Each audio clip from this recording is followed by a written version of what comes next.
Good morning, 3 past 6 o'clock. Robert and Erin, 101.7 FM, 710 KEEL. That KEEL app is always a free download from Office Furniture Source, way down the other end of the table. Erin has local news up next. The mayor-elect names his transition team. We'll talk more about that.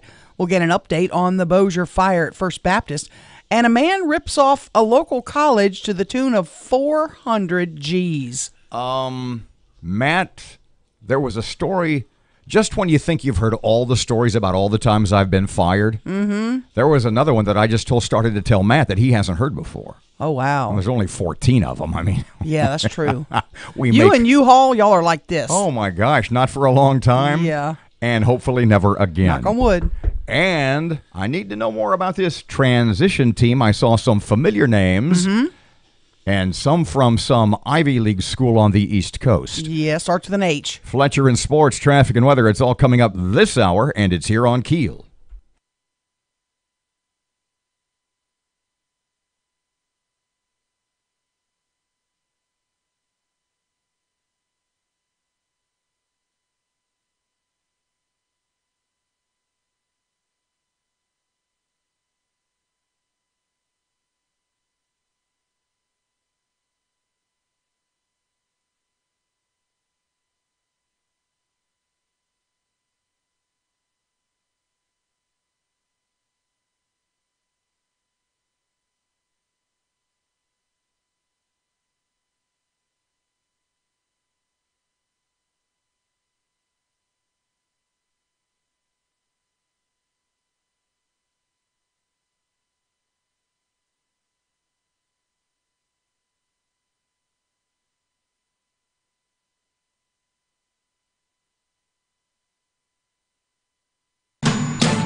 The power of information.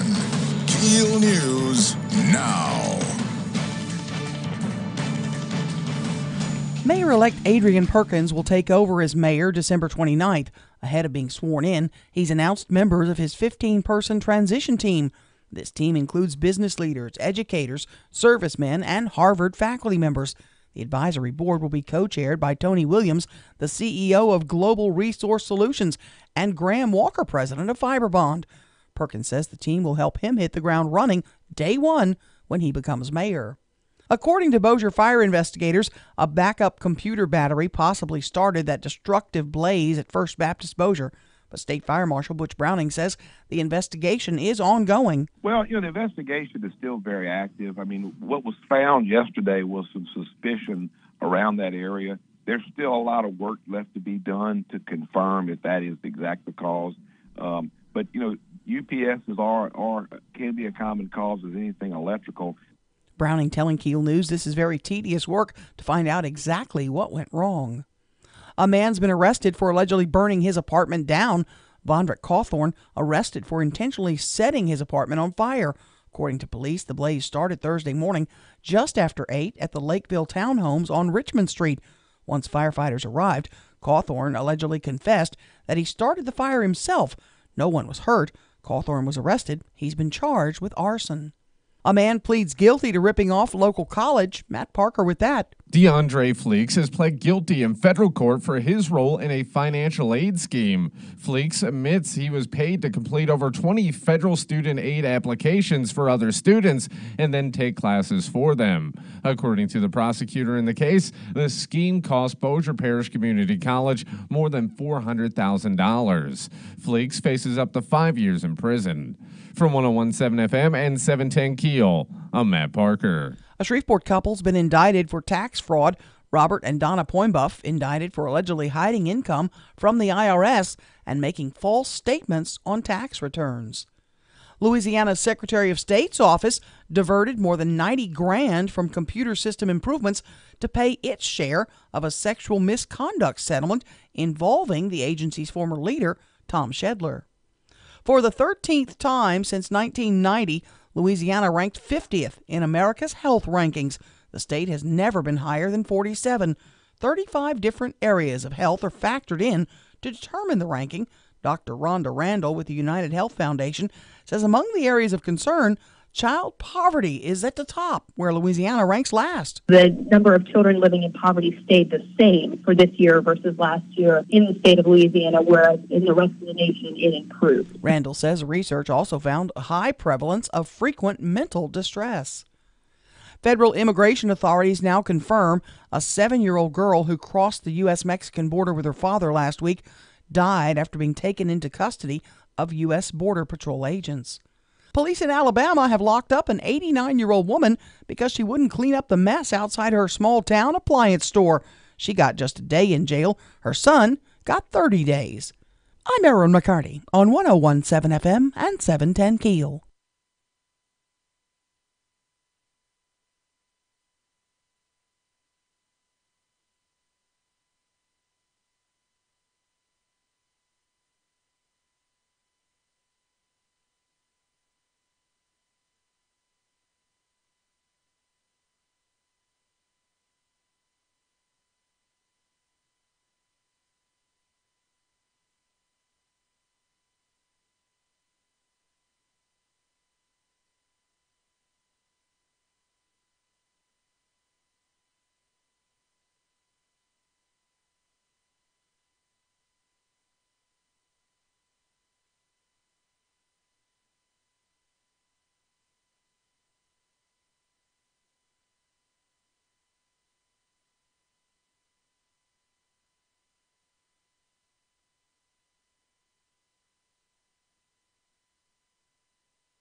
.101.7 FM, 710 KEEL, Friday morning traffic. First look, here's Ruben. Everything's still looking pretty clear for your early morning drive to work or school, but look out later on this morning for some traffic delays on Airline Drive near Old Minden Road in Bossier City. If you have anything to report to us, please give us a call at our Planet Fitness Traffic Hotline, 687-ROAD. Rain and a few thunderstorms expected across the Arklatex today as temperatures edge up to 54. Showers this evening with clouds overnight tonight, low 43. Much improved forecast for tomorrow with sunshine, 56. And a few clouds on Sunday with Sunday's high 61. More clouds early next week. Richard Wettig at the Weather Channel.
.101.7 FM is 710 KEEL. Robert J. Wright and Erin McCarty, 12 after 6 o'clock. That KEEL app is, as always, a free download from Office Furniture Source. So no answer yet. No answer at all. I can't believe it. 8 whole minutes ago. You text the mayor-elect 8 whole minutes ago at 5, like 6:00, what is it, 6:12 now. So 6:04 in the morning. 6:04. And it's been 8 minutes. What is wrong with him? I don't know. What a slacker. Why is he sleeping? Obviously just another bummed out, depressed, curled up in the corner. I give up on the world millennial. He doesn't need to be sleeping this time of day. I don't know what's wrong with that young Get man. up and get moving. Call Erin McCarty. Don't you know who she is? You got a city to run, damn it. Yeah, You in got, about you 3 got weeks. text to There's answer. nothing else in a couple of hours. Oh, man. Good gosh. Get on it. You're starting this week. He's not even in office yet. He needs to act like it. And you're texting him way before the sun ever rises. Yeah. He needs to get after it. When has there been a politician on any level, specifically even state and federal level, that when you meet in person or see, you do not joke with about, well, I'm the one who texts you at 6:02 in the morning. And they always go, yeah, we know. Yeah, that's right. Yeah, we know who you are. They pretty much all say that, yeah. So obviously you want to establish your reputation as a pain in the ass really early. Oh, yeah. With the mayor-elect. They all need to know I'm a PIA. Call me. Yeah, really. You got, what do they call those when you fill out a job application? References? References. First-hand experience. Yeah. Okay, so here's the story about me getting fired that Matt hasn't heard. Hey, yes. And this is going to show you what a small world it can be. Right. I got fired in Rochester, New York. Came in, changed the format. All of us got fired all at once. So I'm out of work and I'm job hunting, but I was doing a lot of ad agency voiceover work. Mm-hmm. And the reason I was doing a lot of agency work in Rochester, New York is because in New York City, they sent a lot of stuff up to Rochester because they didn't want to pay the union scale for voice talent in New York. Right. So if it was like 250 or this is early 80s. So they didn't want to pay like the $200 or $300 an hour minimum rate in New York City. Mm-hmm. So they'd farm it out to guys in Rochester who do it for $100 and $150. And I was doing a lot of New York City concert stuff, like for Madison Square Garden. Sure. What was in the Byrne Arena, the big arena in New Jersey. Well, I got a client through an agency in Rochester to do national spots. National spots for Grateful Dead. Ooh. And I went in and did in one day, they were literally all over the country. I was the voice for the national tour. And basically, I think I made about $1,000 or $1,200. Well, you know how, remember, this is the early 80s. That's a lot of money. Sure. You know how ad agencies work. It's like 90, 120 days till they get paid by the client. Right. Meanwhile, I'm out of work in Rochester, right? Mm-hmm. I get a job in San Antonio, Texas. So the movers come, my stuff is on the truck, it's all headed south. I am driving to my new job in San Antonio, Texas. I drive from Rochester, I go along the line of the Great Lakes, I break down, there's Ontario, there's Erie, I go to Cleveland and head south. As I'm driving through Cleveland, I'm listening to the radio. And on the radio, guess who I hear? You. Me. Doing one of the Grateful Dead spots. Doing a national spot this Friday night, whatever arena it was. The Richland Coliseum, I think, they were still using for all the big shows. Grateful Dead, dead. Anyway. Mm-hmm. I never got paid for those spots. Oh, man. No. Wow. No, I ended up having to sue the guy, and it was just horrible. Oh, my goodness. And by this time, you're all the way down in Texas. Yeah. Having to deal with this headache. Yeah. So I had to hire a lawyer. In fact, it cost me money because I had to hire a lawyer at like whatever it was, like $300 or $400 or $500. Oh, man. To go to small claims court to sue a guy who eventually went out of business, and I never got paid. Oh, my goodness. So it cost you money. Yeah, basically, it was kind of like a wedding gift. Yeah, I've heard about that one. God, I wish I hadn't brought that up. Heard Okay, about if that. you don't know about this, this one makes you feel sorry for me, doesn't it? This does. What was that? What? I saw you shaking your head. His head no. Well, it's nice for someone else to look like the fool around here. I was in Orlando, Florida, and I got married, and oddly enough, my new bride was originally from Rochester, New York. We'd known each other a while. And her parents come to Orlando for the wedding. And it was a nice little get-together. And Lovely couple. It was Dave and Mary Ann. Yes. Wonderful, wonderful people. Mm-hmm. My in-laws who think I hung the moon, so to speak. Right. So we get married. It was a small get-together. We're with some friends. We're having dinner, and Marianne takes me aside, and she says, Robert, I just want you to know how happy we are for you and our little girl. And I said, thank you. That's very sweet. And she says, as a token of our respect and just to show you how happy we are for you, she hands me an envelope. And I open it, and it's a check for $1,000. Ooh, big bucks. Marianne, thank you, Dave. This is awesome. No kidding. Thank you. We hug, and it's just awesome. So I take the check to the bank on Monday and deposit it. And on Wednesday, I get a note in the mail that the check had bounced. Oh, boy. Well, yeah. Oh, boy. So I point that out to my new bride, and she is like, gets the phone, and she calls, and I can hear the conversation, and it's like, what the hell, Ma? Blah, blah, blah, blah, blah. Make a long story short, Marianne apologizes. I don't know how this could have happened, et cetera, et cetera. Put a new check in the mail. I'll put a check in the mail. I'll put a brand new check in the mail. I'm so sorry. A new check will be in the mail later today. Oh, boy. That was when did it arrive? That was 1991. Still waiting? Still waiting on the check. Well, the post office has had issues. Well, bank fees were like $39. Oh, so my wedding man. gift that I'm still waiting for cost me about $40. Oh, my goodness. On that upbeat note, both professional and personal, let's get the show started. Oh, my goodness. No John Kennedy at 6:40. He's coming up at 8:10 this morning. Tell you what, we'll go to break. We'll come back. We'll sort of preview our conversation with the now and probably forever United States Senator, because we got a lot of great questions to ask. And the Adrian Perkins transition team is now public. Some pretty impressive names. Hitting the ground running. A lot of local folks on that list? There's a lot of local folks. We will run down when we return. 20 past 6 o'clock, 101.7 FM, 710 KEEL. Here's Ruben. Everything's still looking pretty clear for your early morning drive to work or school, but look out later on this morning for some traffic delays on Airline Drive near Old Minden Road in Bossier City. If you have anything to report to us, please give us a call at our Planet Fitness Traffic Hotline, 687-ROAD. Rain and a few thunderstorms expected across the Arklatex today as temperatures edge up to 54. Showers this evening with clouds overnight tonight, low 43. Much improved forecast for tomorrow with sunshine, 56, and a few clouds on Sunday with Sunday's high 61. More clouds early next week.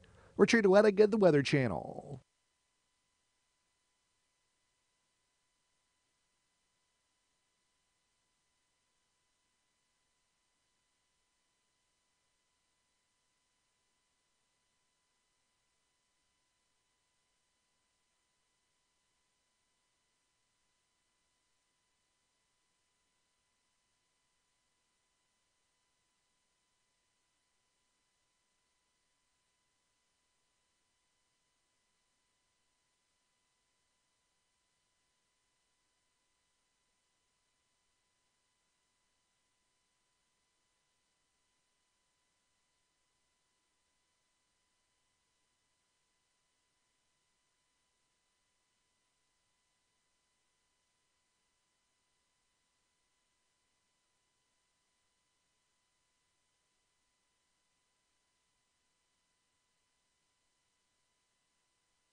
.101.7 FM, 710 KEEL Sports Time. Here's Tim. Good morning from the sports desk of 1130 The Tiger. This is Tim Fletcher. This season, NFL teams were 0-88 when trailing by 14 or more points with 5 minutes to play. Chargers quarterback Phillip Rivers was 0-20 in his career under those circumstances. Last night in Kansas City, Rivers and the Bolts did the undoable. They posted 2 touchdowns in the final 4 minutes, including a touchdown pass and 2-point conversion to Mike Williams with 4 seconds to play to upset the Chiefs 29-28. The win guarantees the Chargers a playoff spot and snapped a 9-game losing streak to their AFC West rival. Both teams are 11-3 with 2 to play, but Kansas City still owns the tiebreaker as of now. Both Rivers and his Kansas City counterpart, Patrick Mahomes, threw 2 touchdown passes. Both of Mahomes came in the first quarter, the second to LSU alum Darrell Williams for his first NFL touchdown. The Mudbugs will host the Lone Star Brahmas 3 consecutive nights starting this evening at George's Pond and Hirsch Coliseum. Each night, the spirit of giving will be celebrated. Tonight is Coats for Kids night. Each fan who donates a coat will receive a ticket to Sunday's game. Saturday night, it's Teddy Bear Toss night. Again, fans who bring a teddy bear to the game Saturday will receive a ticket to Sunday's game. After the Bugs' first goal on Saturday, fans will toss the teddy bears on the ice. They'll be collected and donated this Christmas. And Dirk Nowitzki entered the game last night for the Mavericks late in the first quarter. He had 2 points in a 99-89 loss to Phoenix, but he has begun his 21st season with the Mavericks. That's the most in NBA history for one player with one team.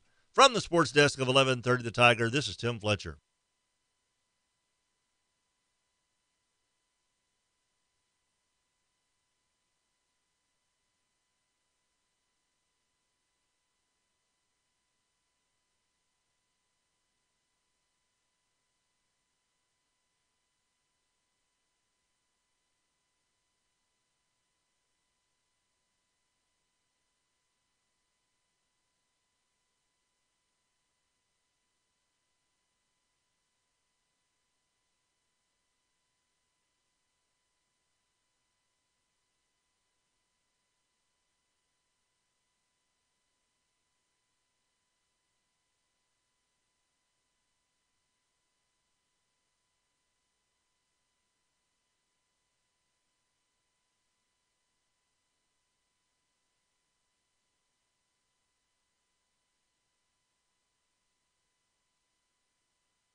.101.7 FM, 710 Keel. Robert J. Wright, Erin McCarty, 25 past 6 o'clock.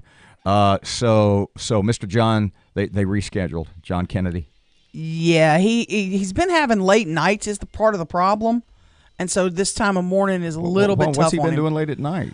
Senate's been going crazy late. Yeah. They've been doing some late night stuff. Yeah, can you imagine Christmas in D.C.? That's a hopping joint, boy. Yeah. I am serious as I can be. You know, I was thinking about this the other day. I'm sitting outside thinking about the hours because I was just watching the Senate and Orrin Hatch's goodbye message.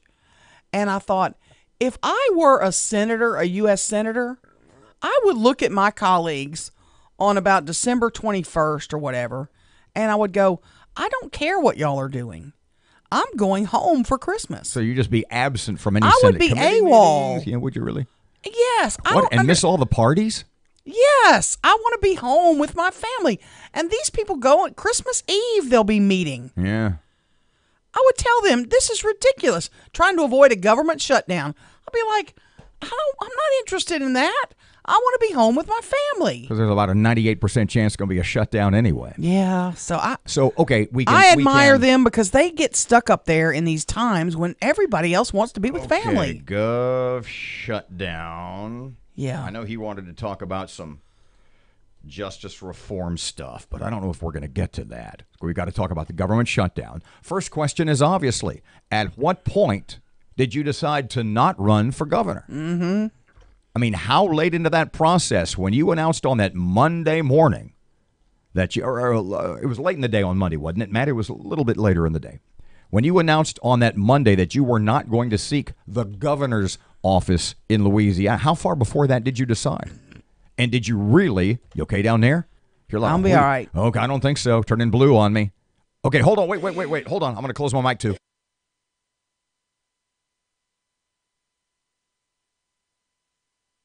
I'm going to live. You better now? Yeah, a little bit. Okay, see what happens is if you close your mic to cough and I leave mine open. You can hear it in the background? It's not really the background. Oh, it's not? No, okay. it basically.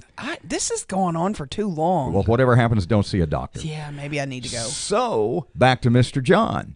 At what point were you in and at what point were you out and why? And at what point, and who influenced you? Because I got a feeling, and I don't know how we phrase this, but I'm assuming for the moment that probably a week before he announced he wasn't going to run, he was going to run. Do you think that? Oh, yeah. I'm pretty sure he was in. So what happened in that last... He says the president talked him out of it. I mean, that's the He said rumor he got a mill. call from the president. Yeah. I'm not sure if that was the tipping point, and that's one of the other questions. Yeah, I don't know. But everyone we've spoken to, not only in public, i.e. Mike Johnson, but off the record, specifically at the Women's Republican Club of Shreveport on Wednesday, they said, no, we thought he was in. When you talk to everybody that was there of note, and there were a number of political officials, elected and unelected, and they also, I asked everyone, yeah, I thought he was in. I don't know why. Something happened. Right. Not that giving up a United States Senator seat look, who was it that told me, I forget now, that Mary Landrieu losing an incumbent, being an incumbent United States Senator and losing the seat is like Mary Landrieu was one of the first ones in I don't know, I'll look it up, but it was like in decades. I mean, it's almost a guaranteed win. Incumbent senators virtually never lose a re-election campaign. Mary Landrieu was losing to Bill Cassidy was an anomaly. It was almost a freak of occurrence. Absolutely, yeah. So we'll talk with Mr. John Kennedy just after 8 o'clock this morning. Okay, Adrian's Mayor-elect Perkins transition team. You got a list? You bet. Some heavy hitters. Checking it twice. Not an unimpressive. Are any of them naughty or nice? Bunch of names. We'll talk about that in just a couple of seconds. Erin has local news on the way. 29 past 6 o'clock. Here's Ruben. Everything's still looking pretty clear for your early morning drive to work or school, but look out later on this morning for some traffic delays on Airline Drive near Old Minden Road in Bossier City. If you have anything to report to us, please give us a call at our Planet Fitness Traffic Hotline, 687-ROAD. Rain and a few thunderstorms expected across the Arklatex today as temperatures edge up to 54. Showers this evening with clouds overnight tonight, low 43. Much improved forecast for tomorrow with sunshine, 56. And a few clouds on Sunday with Sunday's high 61. More clouds early next week. Richard Wettig, the Weather Channel.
The power of information. KEEL News now. According to the Bossier Fire Department, a backup computer battery possibly started that destructive blaze at First Baptist Bossier, but State Fire Marshal Butch Browning tells KEEL News the investigation does continue. Every electrical appliance could possibly be a cause of a fire if they malfunction. It's a mechanical piece of equipment that in time, if something happens, it could fail. Browning tells KEEL News this is very tedious work to find out exactly what went wrong. Meantime, worship service will go on Sunday in the main chapel. A man pleads guilty to ripping off a local college. DeAndre Fleeks pleads guilty in federal court for his role in a financial aid scheme. Fleeks admits he was paid to complete over 20 federal student aid applications for other students and then take classes for them to the tune of about $400,000. Adrian Perkins announces his transition team. Matt Parker has that. Mayor-elect Adrian Perkins will take over as mayor of Shreveport on December 29th. Ahead of being sworn in, Perkins has announced the members of his 15-person transition team. His team includes business leaders, educators, servicemen, and Harvard faculty members. The advisory board will be co-chaired by Tony Williams, CEO of Global Resource Solutions, and Graham Walker, president of Fiberbond. Perkins says his team will help him hit the ground running day one when he becomes mayor. From 101.7 FM and 710 KEEL, I'm Matt Parker. A report out of Loyola says Louisiana has the second highest rate of food insecurity in the country, a result of our state's poverty and proliferation of food deserts where residents don't have access to or afford healthy food. Jesuit Institute Director Father Fred Kamer says those food deserts are not restricted to one area of the state. It's harder for grocers who have a fairly narrow margin to survive in areas where there are not a lot of people who can access them. And so the rural parts of the state suffer from food deserts, as do parts of our cities. The report calls for the state to increase incentives for grocery stores to operate in underserved communities. The Senate's delivered back-to-back votes against Saudi Arabia in an unusual rebuke of President Trump's response to the death of journalist Jamal Khashoggi. Now, President Trump searching for his next chief of staff. He looks to replace current chief of staff, General John Kelly. One prospective candidate is the president's son-in-law and senior advisor, Jared Kushner. White House Press Secretary Sarah Sanders appeared on The Story with Martha McCallum on the Fox News Channel. I'm not aware of any conversations that have taken place. Jared's an incredibly valuable member of the team. I think he'd be great in any role that the president put him in, but I think he's very committed and very focused to the projects and the efforts that he's working on. The Temple Owls will have a new head coach on the sidelines next year.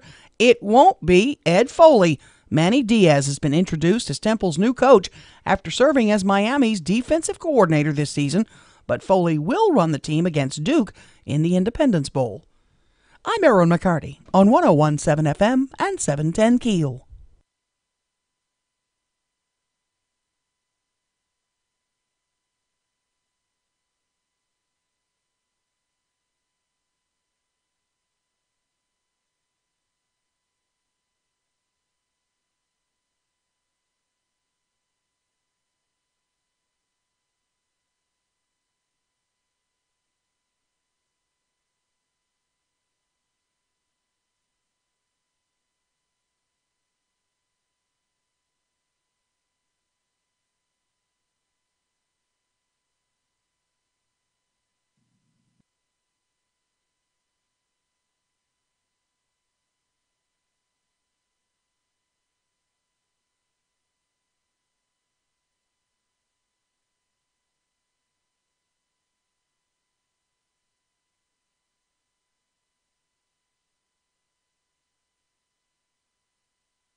.101.7 FM, 710 KEEL. Robert J. Wright and Erin McCarty. Hold on a second. I saw this, and I don't know if you did.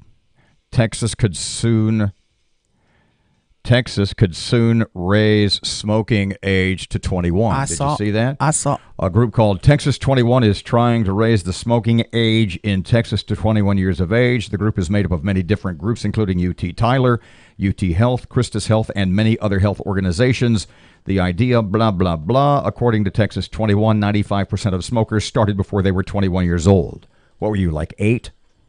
Whoa. Probably somewhere in that neighborhood. First cigarette, seriously. Probably around 10, 12. What were you thinking? Golly. Seemed like a good idea at the time.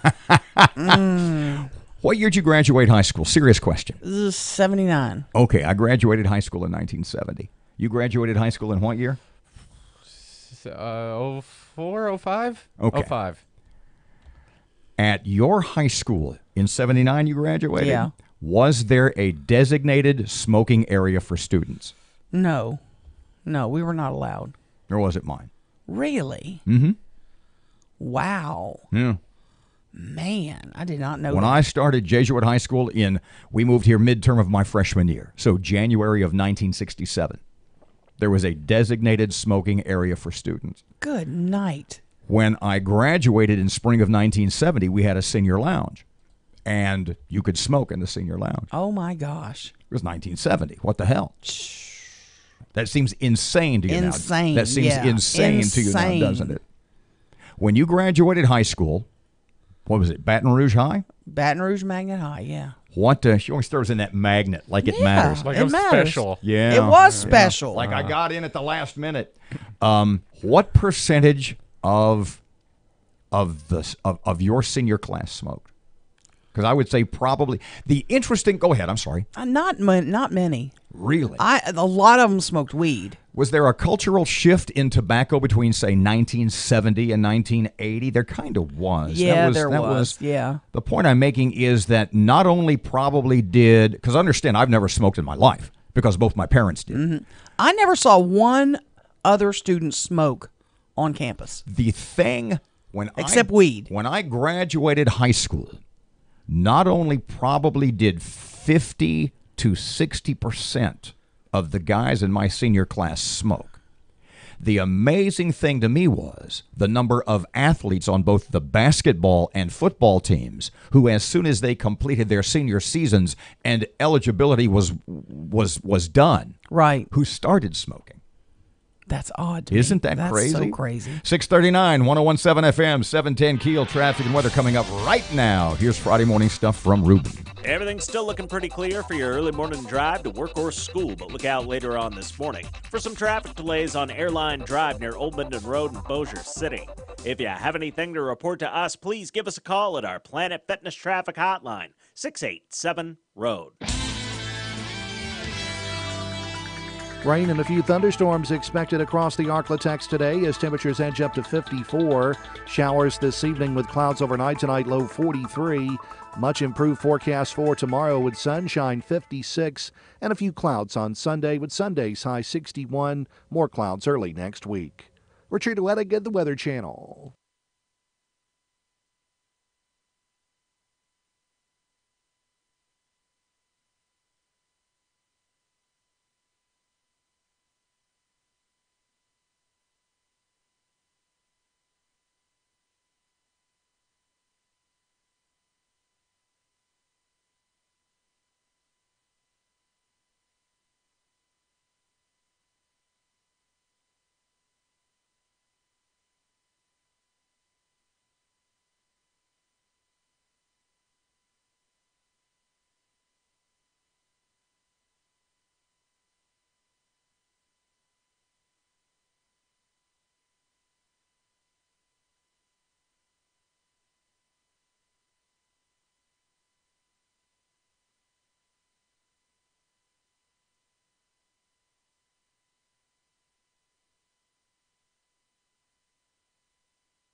.117 FM, 710 Keel, Robert and Erin. So Adrian Perkins has named Mayor-elect Adrian Perkins, who obviously is shunning you for some reason. He's not. He's sleeping. He doesn't shun me yet. That comes later. What time did you text him? 2 weeks after they get elected. No, I texted him at 6:04. What's wrong with that? Already, you're on the no return call list. Is he blocking me already? I think I that's would. it. Obviously, yeah. He'll text me back. What time did you text? 6:04. And you're all freaked out that he hasn't gotten back to you yet. Man, that's 30 minutes. Doesn't he know who you are? Wow. I'm just playing, But you know what? No, you're not playing. You do that with everybody. I know. You do that with everybody. He'll get back if with me. If we want somebody at 7:10 because it's a morning news story, yeah, you will text them at like 6:02 or 6:03. Parky, you tell him the story. You're here for it all. Oh God! Even before 6 o'clock. Yeah, sometimes she'll be writing something up before the show starts. We should talk to. I'm just gonna say Bill Cassidy because you mentioned him a little while ago.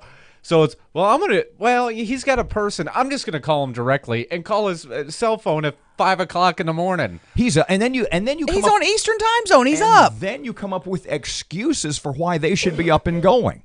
Well, Yes. It's 6:30 in Washington, D.C. Absolutely. Why isn't he up and working? He's probably in the office because he gets in to beat the his traffic. damn salary. What kind Yeah. of screw-off did we send to the nation's capital? Get your butt up. Okay, so Adrian Perkins, who is ignoring you, No. which He's is one more asleep. feather in his cap as far as I'm concerned. Stop it. So Adrian... He gets a standing ovation from me. Let's bow in the direction of Southeast Shreveport Yeah. and in Adrian's. So, Adrian has not gotten back to you yet. More on that later. Mm-hmm. So, the transition team or part of said team has been named. Yeah. Run down the list. Which of those? Who are you familiar with? What can you Some tell? of 'em. What can you tell me about some of the ones we don't? Matt, jump into. Dr. Ray Belton, who's president of the Southern University System. Big. He comes with big, credentials. Lots of respect from the community. Lieutenant General Robert Caslin, who's the former superintendent of the U.S. Military Academy. Okay, that seems like a pretty big deal. Yeah, don't know this gentleman. Okay, well, you know what? Don't call him. Well, I'll get his digits here soon. It occurs to me that if you can pick up the phone, No if you doubt. can grab your phone and text a guy who is the former superintendent of the United States Military Academy, That's juice. and say, listen, I know you're retired. Yeah. I know you're laying low, but how'd you like I to need a come little work help. for me for 6 to 8 weeks? Need some help.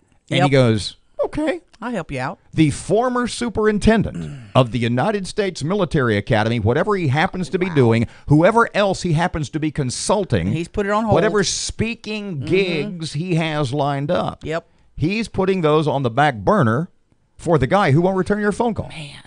Lieutenant General Bob Elder, who's a research professor at George Mason University In Washington. retired from the Air I'm Force. sorry, in Virginia. That's pretty big juice too. Professor Gerald Frug, the Louis D. Brandeis Professor of Law at Harvard. Man, Rachel Lawler, the owner of Rachel and Company Realty, local person. Kay Medlin, I know local the attorney. name. I do not know her. Do you? I don't know if we've met. We may have. Kay Medlin, who's an attorney.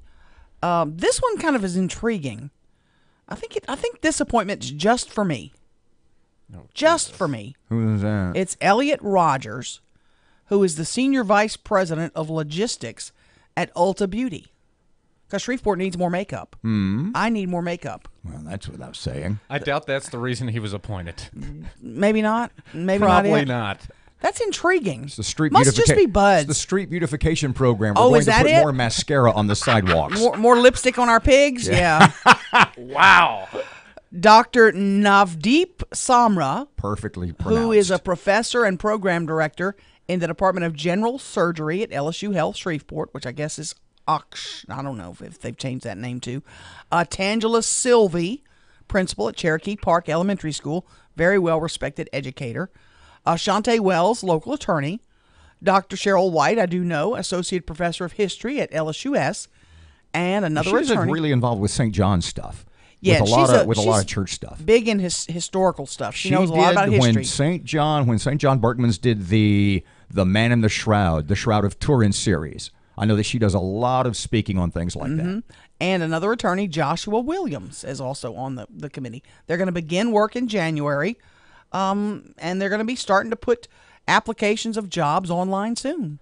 You forgot two key members of his team, Erin. Oh, did I? Yeah, you forgot the co-chairs. the head of, guys, yeah. Tony Williams, who's the CEO of Global Resource Solutions, and Graham Walker, the president of Fiberbond. So Fiberbond, I am familiar. Tell me about Global Resource Solutions. I am in the dark there.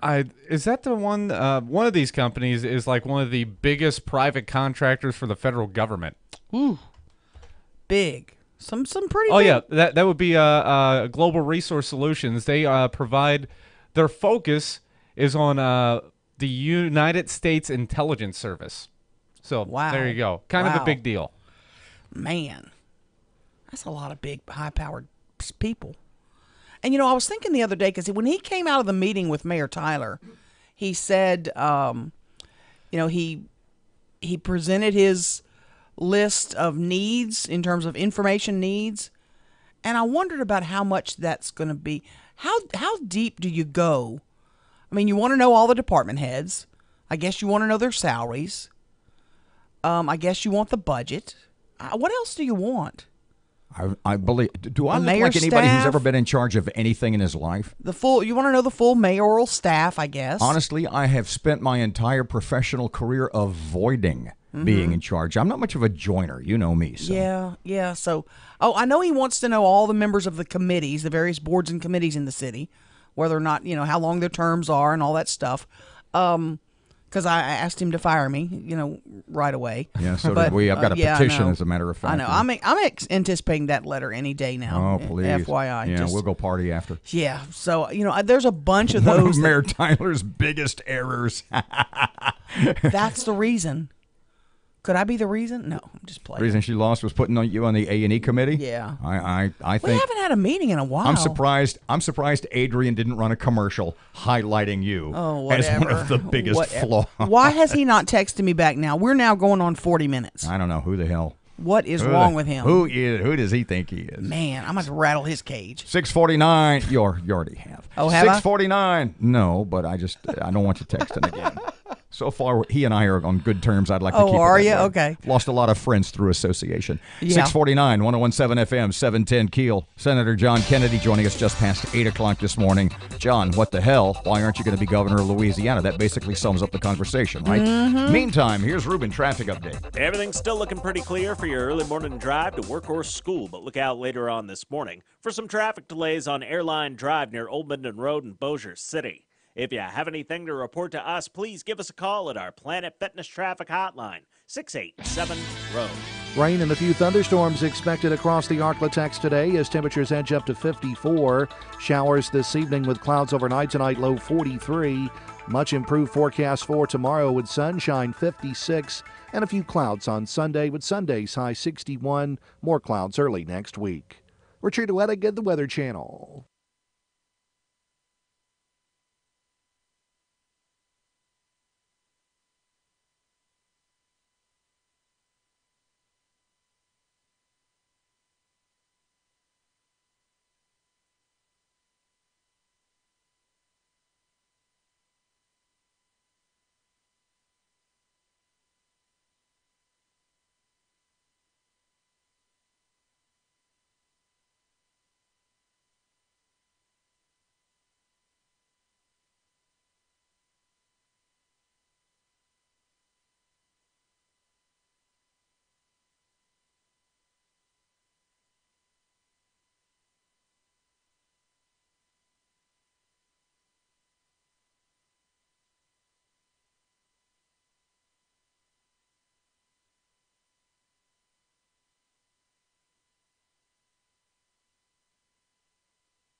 .1017 FM, 710 Keel, 652. Time for sports. Here's Fletch. Good morning from the sports desk of 1130 The Tiger. This is Tim Fletcher. This season, NFL teams were 0-88 when trailing by 14 or more points with 5 minutes to play. Chargers quarterback Phillip Rivers was 0-20 in his career under those circumstances.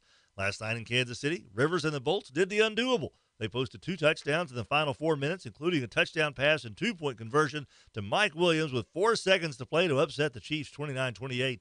The win guarantees the Chargers a playoff spot and snapped a 9-game losing streak to their AFC West rival.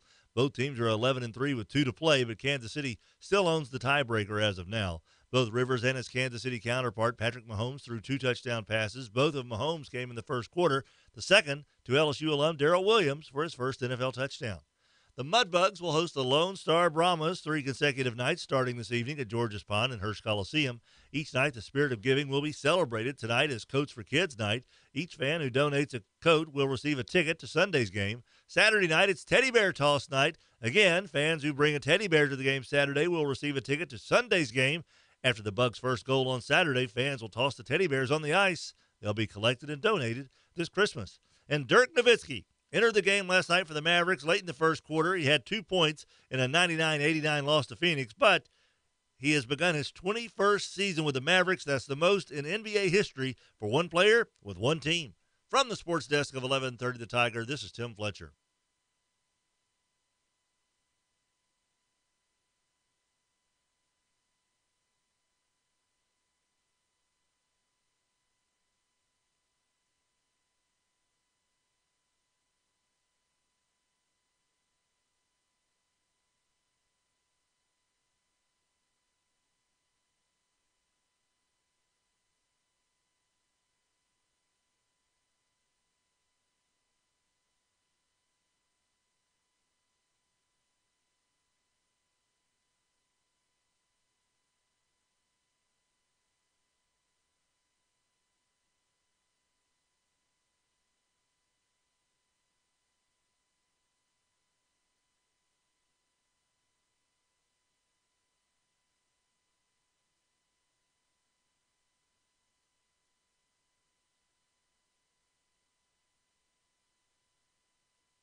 .101.7 FM, 710 KEEL. That KEEL app is always a free download from Office Furniture Source. Robert J. Wright and Erin McCarty, have you ever, because you travel way more than do I, at least by airplane, have you ever left something on the plane? Yes. Because you went through a stretch where you were traveling 4 or 5 times in a year, which, you know, if you travel for a living, that's not a lot. Right. But if you just, all of your trips, all of your plane flights were vacation stuff. Sure. So have you ever, in the course of your travels to Hawaii, I know you went to Ireland a bunch of years ago, have you ever left anything on the plane? What was it? Yeah, one time I left a pillow on the plane. You know, one of those airplane pillows you put around your neck? Yeah. But it was like yours. It was mine, Wasn't stolen from another airline. No, it wasn't. And I didn't realize it until I got to my next gate for my next flight. When you travel, just as an aside, when you go to a hotel, do you carry your own pillow? Oh, yeah. My brother does, too. Oh, absolutely. Really? Absolutely, yeah. Because what happens if you don't? You just can't sleep. It's just, it's a little bit of home that gives you the right, support.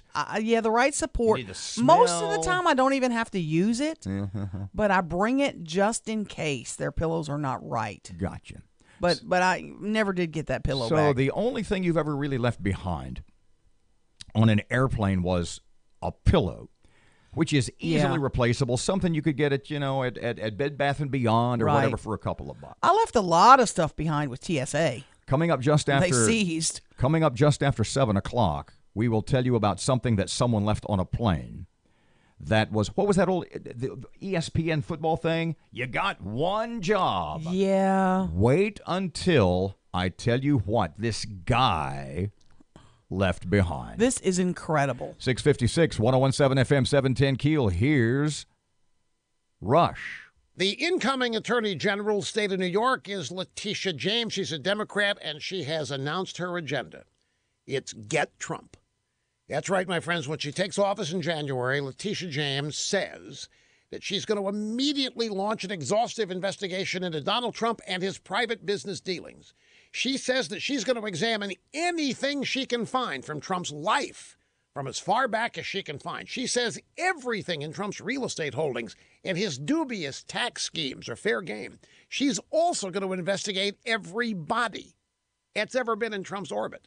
She's even going to investigate things that Mueller is investigating. She's going to use the power of her elective office to do anything and everything she can to get Donald Trump. I mean, this is raw hate, folks. Poisonous, political, vindictive. It is brazenly discriminatory and unethical, but Attorney General Letitia James doesn't care. This is what Democrats do. This is what Democrats call justice. When people like Trump win elections, they had no business winning.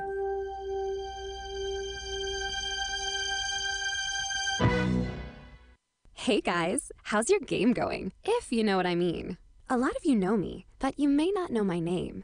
I'm sildenafil, the active ingredient in that little blue pill, you know, that helps guys with ED.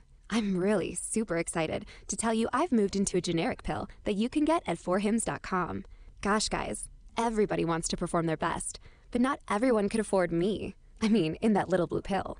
But now I can be yours at forhims.com. Hims connects you with licensed doctors who can prescribe me online, and then I get delivered right to your door. So easy. And get this, your first month is just $5 when you go to forhims.com/strong. $5 for a whole month of me? That should make every guy stand up and cheer. To get your first order for just $5, go to this exclusive address, forhims.com/strong. That's forhims.com/strong. Get started today for just $5 at forhims.com/strong. See website for full details. Not all services through the HIMS platform are available in all 50 states. Looking right now at some slow-moving traffic on Kings Highway near Centenary Boulevard, and we have some traffic delays on Airline Drive just north of Shed Road in Bossier City. If you have anything to report to us, give us a call at our Planet Fitness Traffic Hotline. That's 687-ROAD. Rain and a few thunderstorms expected across the Arklatex today as temperatures edge up to 54. Showers this evening with clouds overnight tonight, low 43. Much improved forecast for tomorrow with sunshine, 56, and a few clouds on Sunday with Sunday's high 61. More clouds early next week. Richard Wettig, the Weather Channel. Breaking news and trending talk. This is 101.7 FM and 710 KEEL. KEEL, Shreveport.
Just after 7 o'clock, Robert and Erin, 101.7 FM and 710 Keel. Down yonder, Miss Erin has local news. Plenty of that. Getting ready right now. Adrian Perkins names his transition team. We'll talk more about that.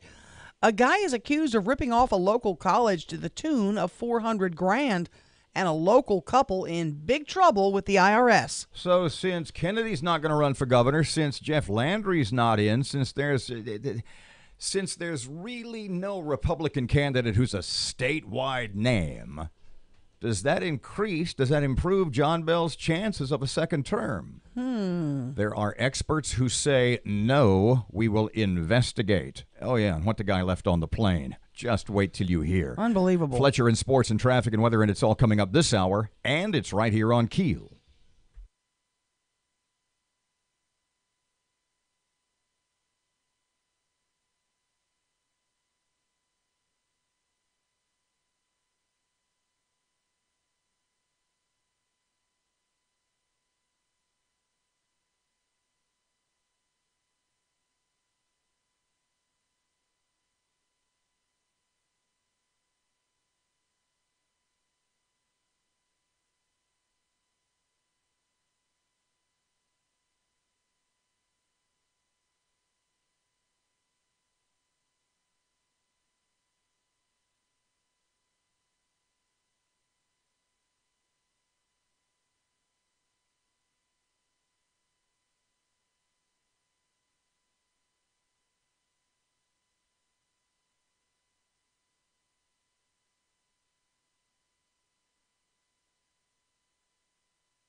The power of information.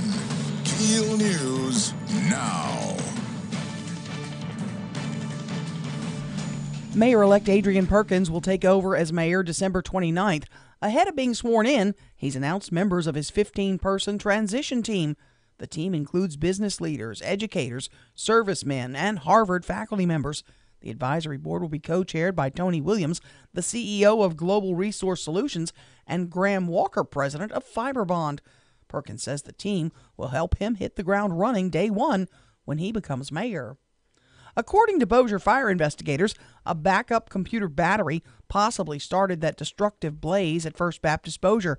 State Fire Marshal Butch Browning, though, says fires like this are fairly common, and if you have a UPS unit, you could do several things to reduce the risk of fire. First thing is you need to make sure that you're not overloading any circuits powering that UPS.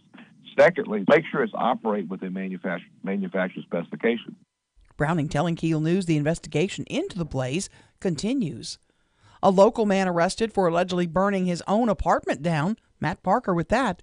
Vondrick Cawthorn has been arrested for intentionally setting his apartment on fire. According to police, the fire started Thursday morning just after 8 at the Lakeville Townhomes on Richmond Street. Once firefighters arrived on scene, Cawthorn allegedly confessed that he started the fire himself. No one was hurt in the blaze. Cawthorn was arrested and charged with arson. From 101.7 FM and 710 Keel, I'm Matt Parker. A man pleads guilty to ripping off a local college. DeAndre Fleeks pleads guilty in federal court for his role in a financial aid scheme.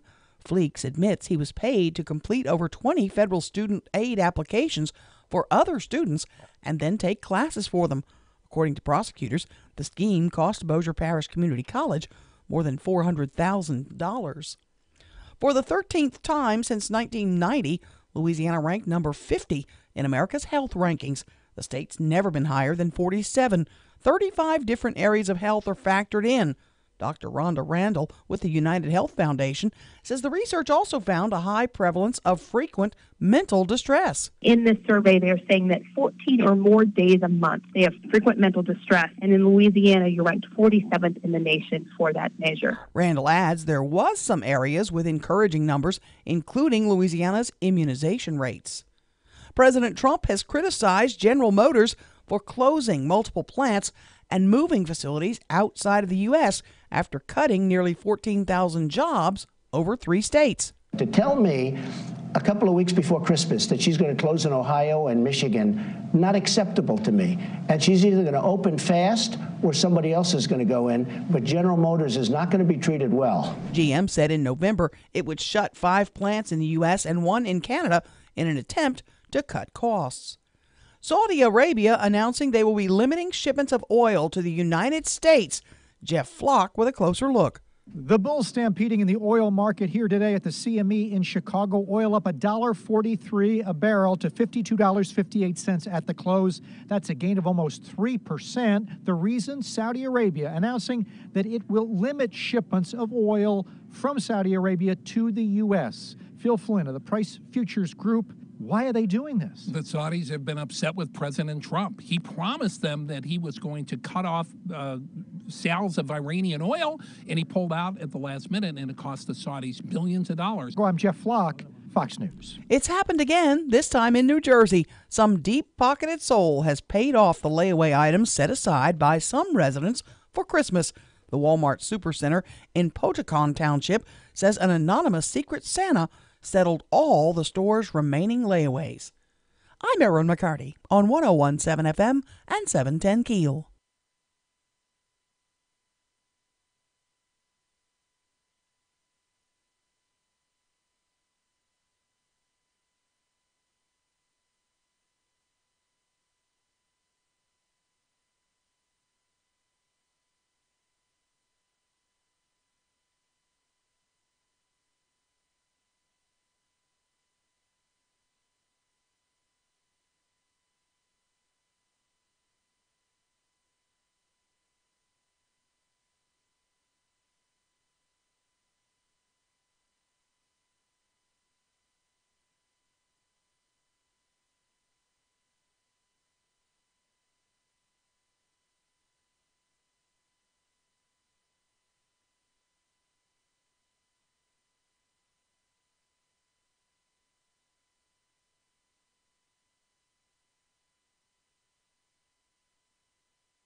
Ten past 7 o'clock, 101.7 FM, 710 KEEL. Traffic update for Friday. Here's Ruben. Starting to see some slow-moving traffic on North Market near North Hearn Avenue. And we have some traffic delays on Airline Drive near Old Minden Road in Bossier City. If you have anything to report to us, please give us a call at our Planet Fitness Traffic Hotline. That's 687-ROAD.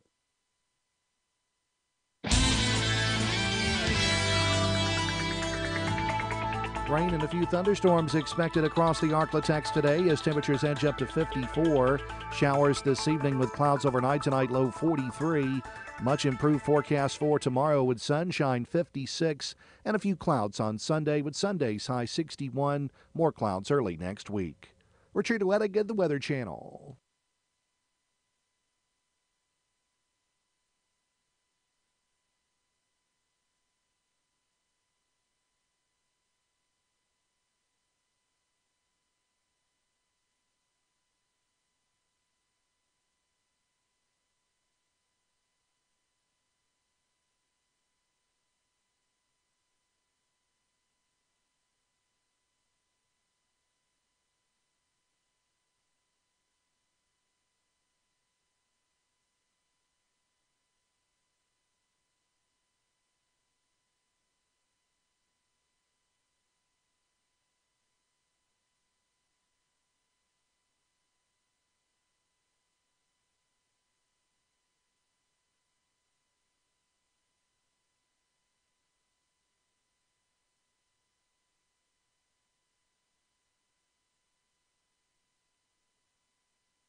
.101.7 FM, 710 KEEL. Robert J. Wright and Erin McCarty. It's 12 past 7 o'clock. KEEL app, a free download. Do it.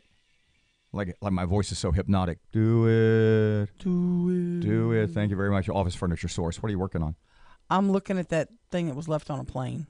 We'll get to that in about 10 minutes. Man. Okay? Don't give him any hints. Okay. You got one job. Don't lose this. Unbelievable. What did you leave behind? But the movie was so good.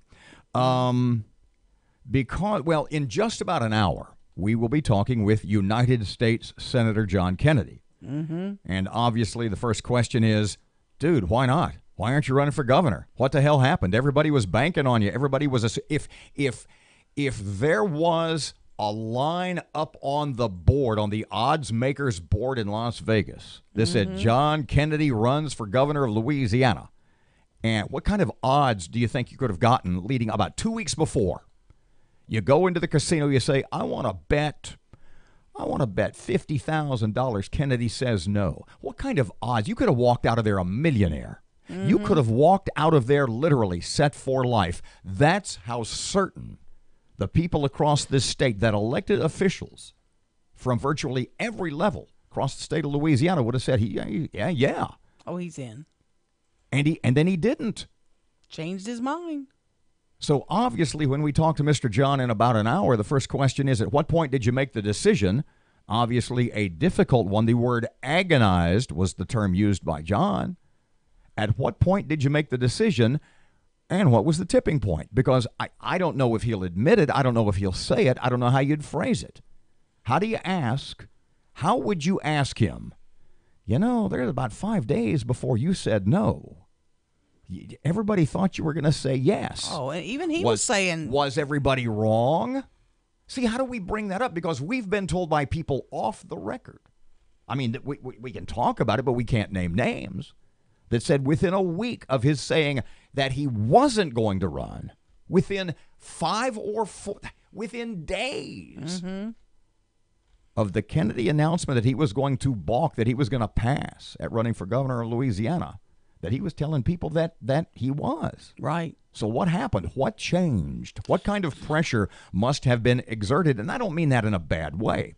Let me rephrase it. What sort of, okay, you tell me. If I'm John Kennedy, you convince me not to run for governor of Louisiana when every political smart guy and gal basically says, yeah, you got about an 80% chance. You'll win this. You'll win. And it's something you've been talking about for a year or so, or at least you have not discouraged that conversation. Right. So what are you telling? I don't I don't know. I don't know what you would say. Do you say you're too important to the state? You are too important to the state of Louisiana if you stay for you to leave. I kind of, like you say, I kind of would tell him, this is a big boy job.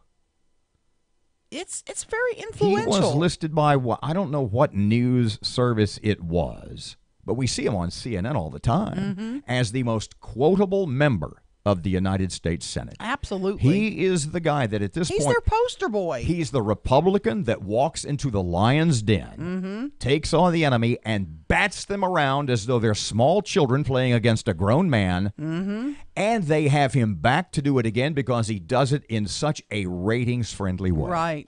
Right. That Southern good old boy. Yeah, he goes You full talk bad about me, don't talk bad about my mama. He got what I call full Mayberry. Yeah, absolutely. So who's in right now? Ralph Abraham on the Republican side. He's a congressman from South Louisiana. Kind of goes all the way up to the northern Yeah, part. Yeah, you're right. It's a hell of a... I mean, literally his congressional district goes from Monroe all the way down to northeast of Baton Rouge.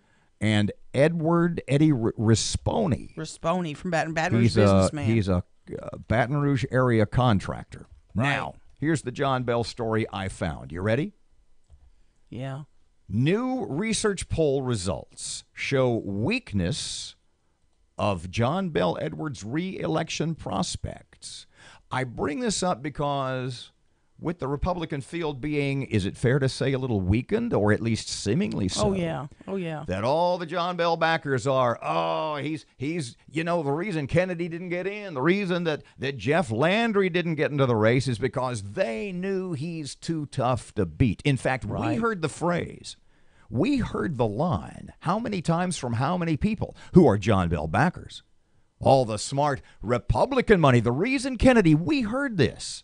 The reason that Kennedy and Jeff Landry didn't get into the race is because all the big Republican money is already behind John Bell. Right. But is that true? Is that legit? We had, from Louisiana Association of Business and Industry, Stephen Wagas back on about 10 days ago, maybe 2 weeks, and we asked him that specific question. Is that story, if anybody would know, Wags would know.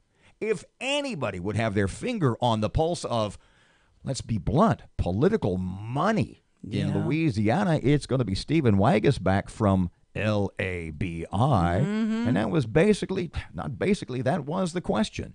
Is it possible that Kennedy and Landry and a lot of other powerful Republicans are not getting into the governor's race because all the smart Republican money is already with John Bell? If so, I'm not seeing it. Now, I think where that's coming from is, there's an article in the Advocate last week where, they called a couple of folks who have been appointed to boards and commissions by the governor who are Republican and said, hey, look, you like this guy? And of course, they just got appointed to a board. And so they said, yeah, I do like this guy. That became a big article of, all right, well, there's a big coalition there. I don't think that was accurate. And then, second, I think you have some people who make a living in that capital, whether they're lobbyists or other folks who are dependent on government contracts or something, who live inside that capital. And those folks who like it, any incumbent, no matter who they are, those folks are liking the current incumbent. And so that is kind of a standard in every race of all time. And so I think that's the two categories right now. It's A, people who always love an incumbent no matter what, and B, some people who are just appointed to boards and commissions by the current governor and said, yeah, I like him, he's a nice guy, he just appointed me to a board. I would not call that a growing coalition. I would not call that a movement. There hasn't been a Democrat governor of Louisiana who won re-election since Edwin Edwards, 1975. And back then, Louisiana was, you must admit, basically a one-party state. Oh, yeah. 19 past 7 o'clock, 101.7 FM, 710 Keel. Here's Ruben. Looking right now at some slow-moving traffic on Kings Highway near Centenary Boulevard. And we have some traffic delays on Airline Drive just north of Shed Road in Bossier City. If you have anything to report to us, give us a call at our Planet Fitness Traffic Hotline. That's 687-ROAD. Rain and a few thunderstorms expected across the Arklatex today as temperatures edge up to 54. Showers this evening with clouds overnight tonight, low 43. Much improved forecast for tomorrow with sunshine, 56, and a few clouds on Sunday with Sunday's high 61. More clouds early next week. Richard Wettig, the Weather Channel.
.101.7 FM, 710 Keel.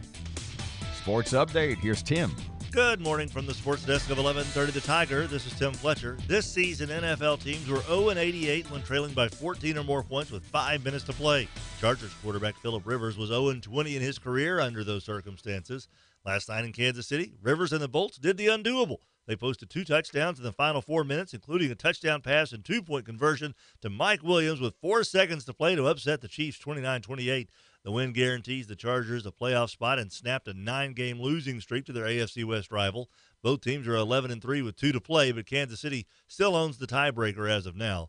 Both Rivers and his Kansas City counterpart, Patrick Mahomes, threw 2 touchdown passes. Both of Mahomes came in the first quarter, the second to LSU alum Darrell Williams for his first NFL touchdown. The Mudbugs will host the Lone Star Brahmas 3 consecutive nights starting this evening at George's Pond and Hirsch Coliseum. Each night, the spirit of giving will be celebrated. Tonight is Coats for Kids night. Each fan who donates a coat will receive a ticket to Sunday's game. Saturday night, it's Teddy Bear Toss night. Again, fans who bring a teddy bear to the game Saturday will receive a ticket to Sunday's game. After the Bugs' first goal on Saturday, fans will toss the teddy bears on the ice. They'll be collected and donated this Christmas. And Dirk Nowitzki entered the game last night for the Mavericks late in the first quarter. He had 2 points in a 99-89 loss to Phoenix, but he has begun his 21st season with the Mavericks. That's the most in NBA history for one player with one team. From the sports desk of 1130 The Tiger, this is Tim Fletcher.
.101.7 FM, 710 Keel, Jack Spring Electric Shockbuster button, unused, hooray. What? Just crossing my fingers it stays that way. Now, without getting into details, perhaps we should have used it the other morning, and we did not. If you heard it, we apologize. If you didn't, it wasn't that big a deal. Ha, ha, ha.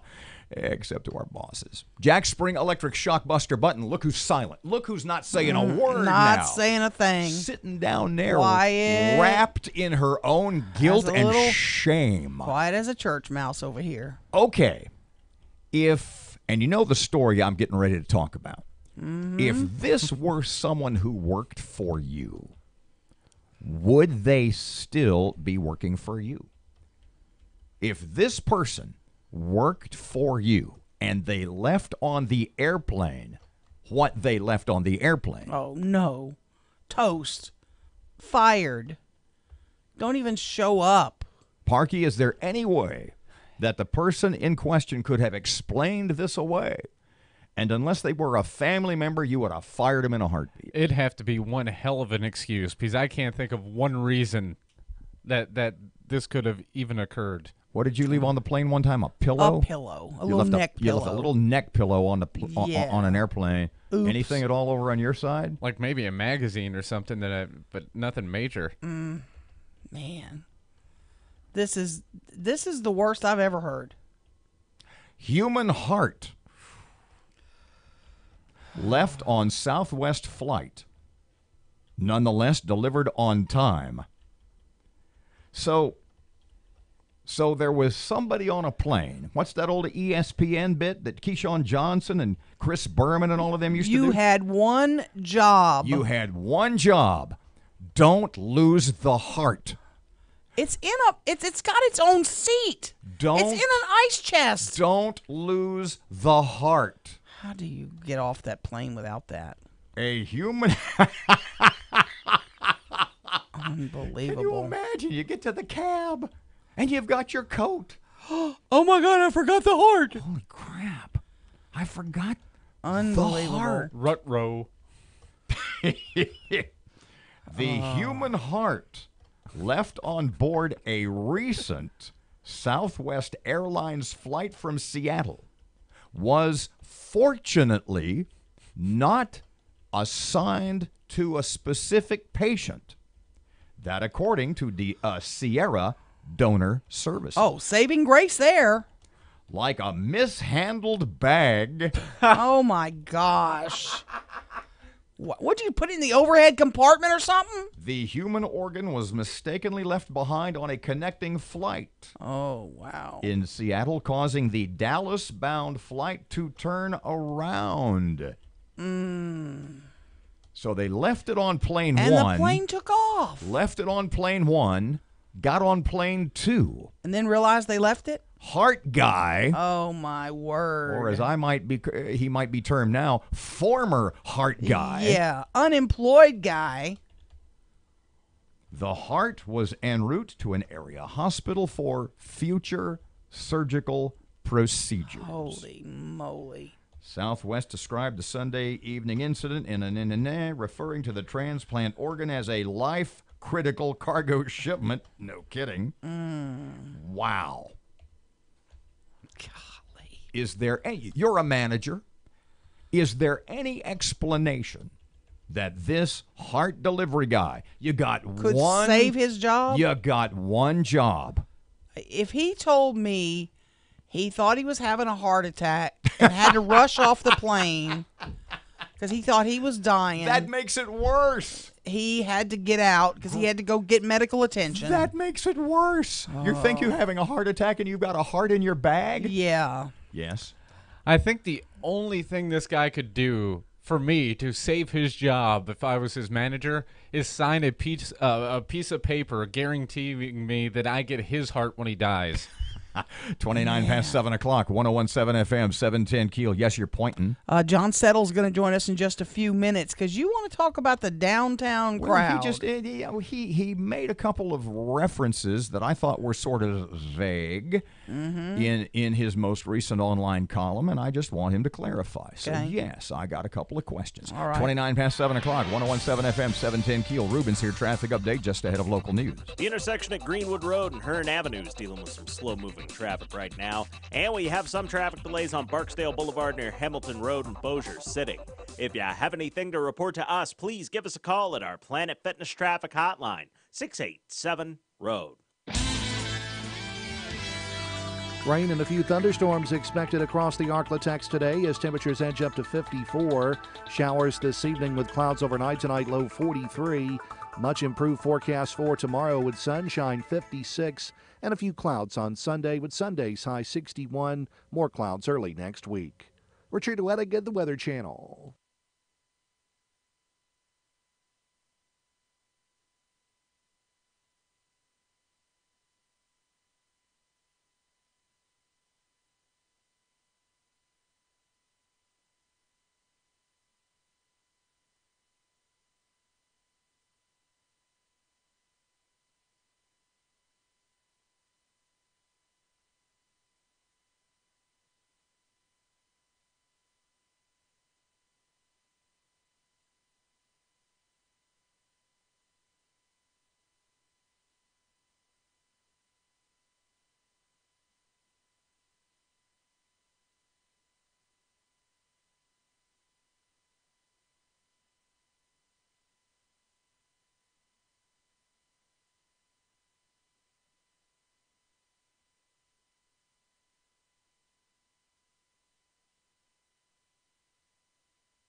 Of information. KEEL News now. According to the Bossier Fire Department, a backup computer battery possibly started that destructive blaze at First Baptist Bossier, but State Fire Marshal Butch Browning tells KEEL News the investigation does continue. Every electrical appliance could possibly be a cause of a fire if they malfunction. It's a mechanical piece of equipment that in time, if something happens, it could fail. Browning tells KEEL News this is very tedious work to find out exactly what went wrong. Meantime, worship service will go on Sunday in the main chapel.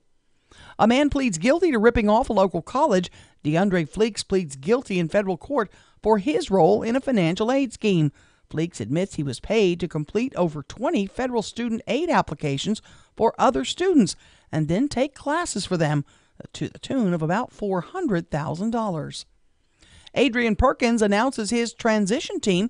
Matt Parker has that. Mayor-elect Adrian Perkins will take over as mayor of Shreveport on December 29th. Ahead of being sworn in, Perkins has announced the members of his 15-person transition team. His team includes business leaders, educators, servicemen, and Harvard faculty members. The advisory board will be co-chaired by Tony Williams, CEO of Global Resource Solutions, and Graham Walker, president of Fiberbond. Perkins says his team will help him hit the ground running day one when he becomes mayor. From 101.7 FM and 710 KEEL, I'm Matt Parker. A report out of Loyola says Louisiana has the second highest rate of food insecurity in the country, a result of our state's poverty and proliferation of food deserts where residents don't have access to or afford healthy food. Jesuit Institute Director Father Fred Kamer says those food deserts are not restricted to one area of the state. It's harder for grocers who have a fairly narrow margin to survive in areas where there are not a lot of people who can access them. And so the rural parts of the state suffer from food deserts, as do parts of our cities. The report calls for the state to increase incentives for grocery stores to operate in underserved communities. The Senate's delivered back-to-back votes against Saudi Arabia in an unusual rebuke of President Trump's response to the death of journalist Jamal Khashoggi. Now, President Trump searching for his next chief of staff. He looks to replace current chief of staff, General John Kelly. One prospective candidate is the president's son-in-law and senior advisor, Jared Kushner. White House Press Secretary Sarah Sanders appeared on The Story with Martha McCallum on the Fox News Channel. I'm not aware of any conversations that have taken place. Jared's an incredibly valuable member of the team. I think he'd be great in any role that the president put him in, but I think he's very committed and very focused to the projects and the efforts that he's working on. The Temple Owls will have a new head coach on the sidelines next year. It won't be Ed Foley. Manny Diaz has been introduced as Temple's new coach after serving as Miami's defensive coordinator this season, but Foley will run the team against Duke in the Independence Bowl. I'm Erin McCarty on 101.7 FM and 710 KEEL.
.101.7 FM, 710 KEEL, Robert J. Wright and Erin McCarty. I did not know this until this morning, and pardon my language, I'm just kind of pissed.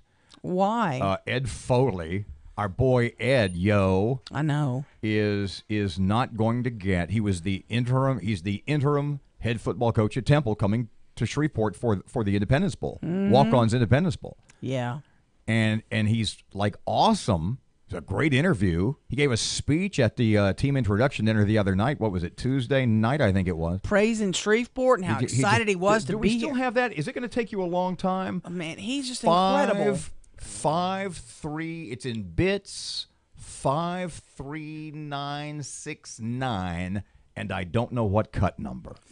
And he got up there and listen, people, and I apologize in advance for saying this, and it's sad, but it's true. There are people in this community who are indifferent to that bowl game, and we're going to talk about that a little bit past 8 o'clock, too, probably in about an hour.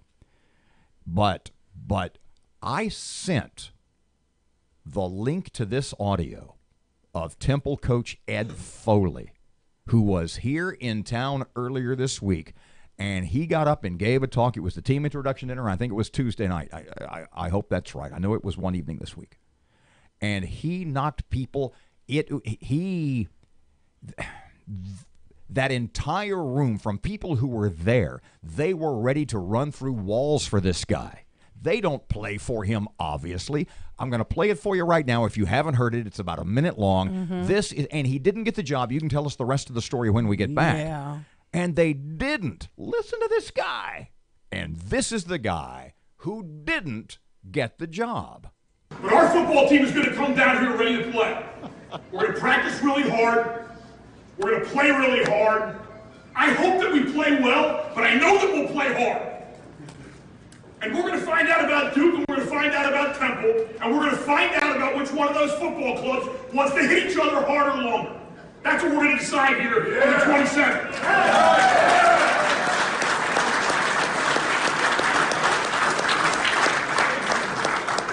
And while we're getting ready to do that, I hope that you see the finest group of young men that's ever been through Shreveport. I hope you have a chance to see them hold a door open for you, or say thank you for being here, or be truly appreciative, because guys, I love this team.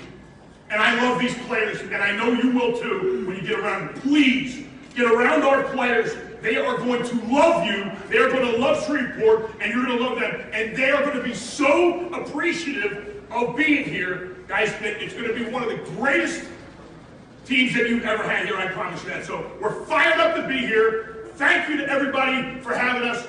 Pat O'Brien in the new Rockney story. Hit 'em high, hit 'em low, high, low, high, low. Kurt Russell in Miracle. I'm trying to think of all the great movie coaches. Who am I missing? Al Pacino in what was that? Not Any The Given Longest Yard. Sunday. Yeah. Oh my gosh. Yeah. This guy's that good. Who got the job? Read the story to me. Temple Owls will have a new head coach on the sidelines next year.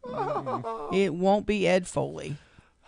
Manny Diaz has been introduced as Temple's new football coach. Poor Manny. After serving as Miami's defensive coordinator this season. But Foley will run the team against Duke in the Independence Bowl. Foley. No bias in the way she Go wrote that Owls. story. Exactly. Yeah. And you said, and he loved that. You said to him, you know what you sound like? He said, what's that? You said, you sound like an East Coast version of Ed Orgeron. Yeah. Which is there higher praise from Erin McCarty? No, there's not. I would think not. 739, 1017 FM, 710 Keel, John Settle just ahead. Local muck raker. Paraphrase that great movie line, we're going to need a bigger rake. We have a lot of muck to rake. Traffic update, here's Ruben. Still keeping a close eye on that major accident on Fern Avenue near East 70th Street. And we're looking at some traffic delays on Uri Drive near Southfield Road. If you have anything to report to us, accidents, hazards, or closures, give us a call at our Planet Fitness traffic hotline. That's 687-ROAD. Rain and a few thunderstorms expected across the Arklatex today as temperatures edge up to 54. Showers this evening with clouds overnight tonight, low 43. Much improved forecast for tomorrow with sunshine 56 and a few clouds on Sunday with Sunday's high 61. More clouds early next week. Richard Wettig, the Weather Channel.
.117 FM, 710 Keel, Robert J. Wright and Erin McCarty. If you get a second, go down the hall. We're doing a lot of construction and rewiring and drywalling and stuff like that. We're doing a lot of renovation here at the Town Square Media Empire building. It looks awesome. And if you go down the hall and look out the door, the window of the west side door. Mm-hmm. It's a Jack Spring electric truck.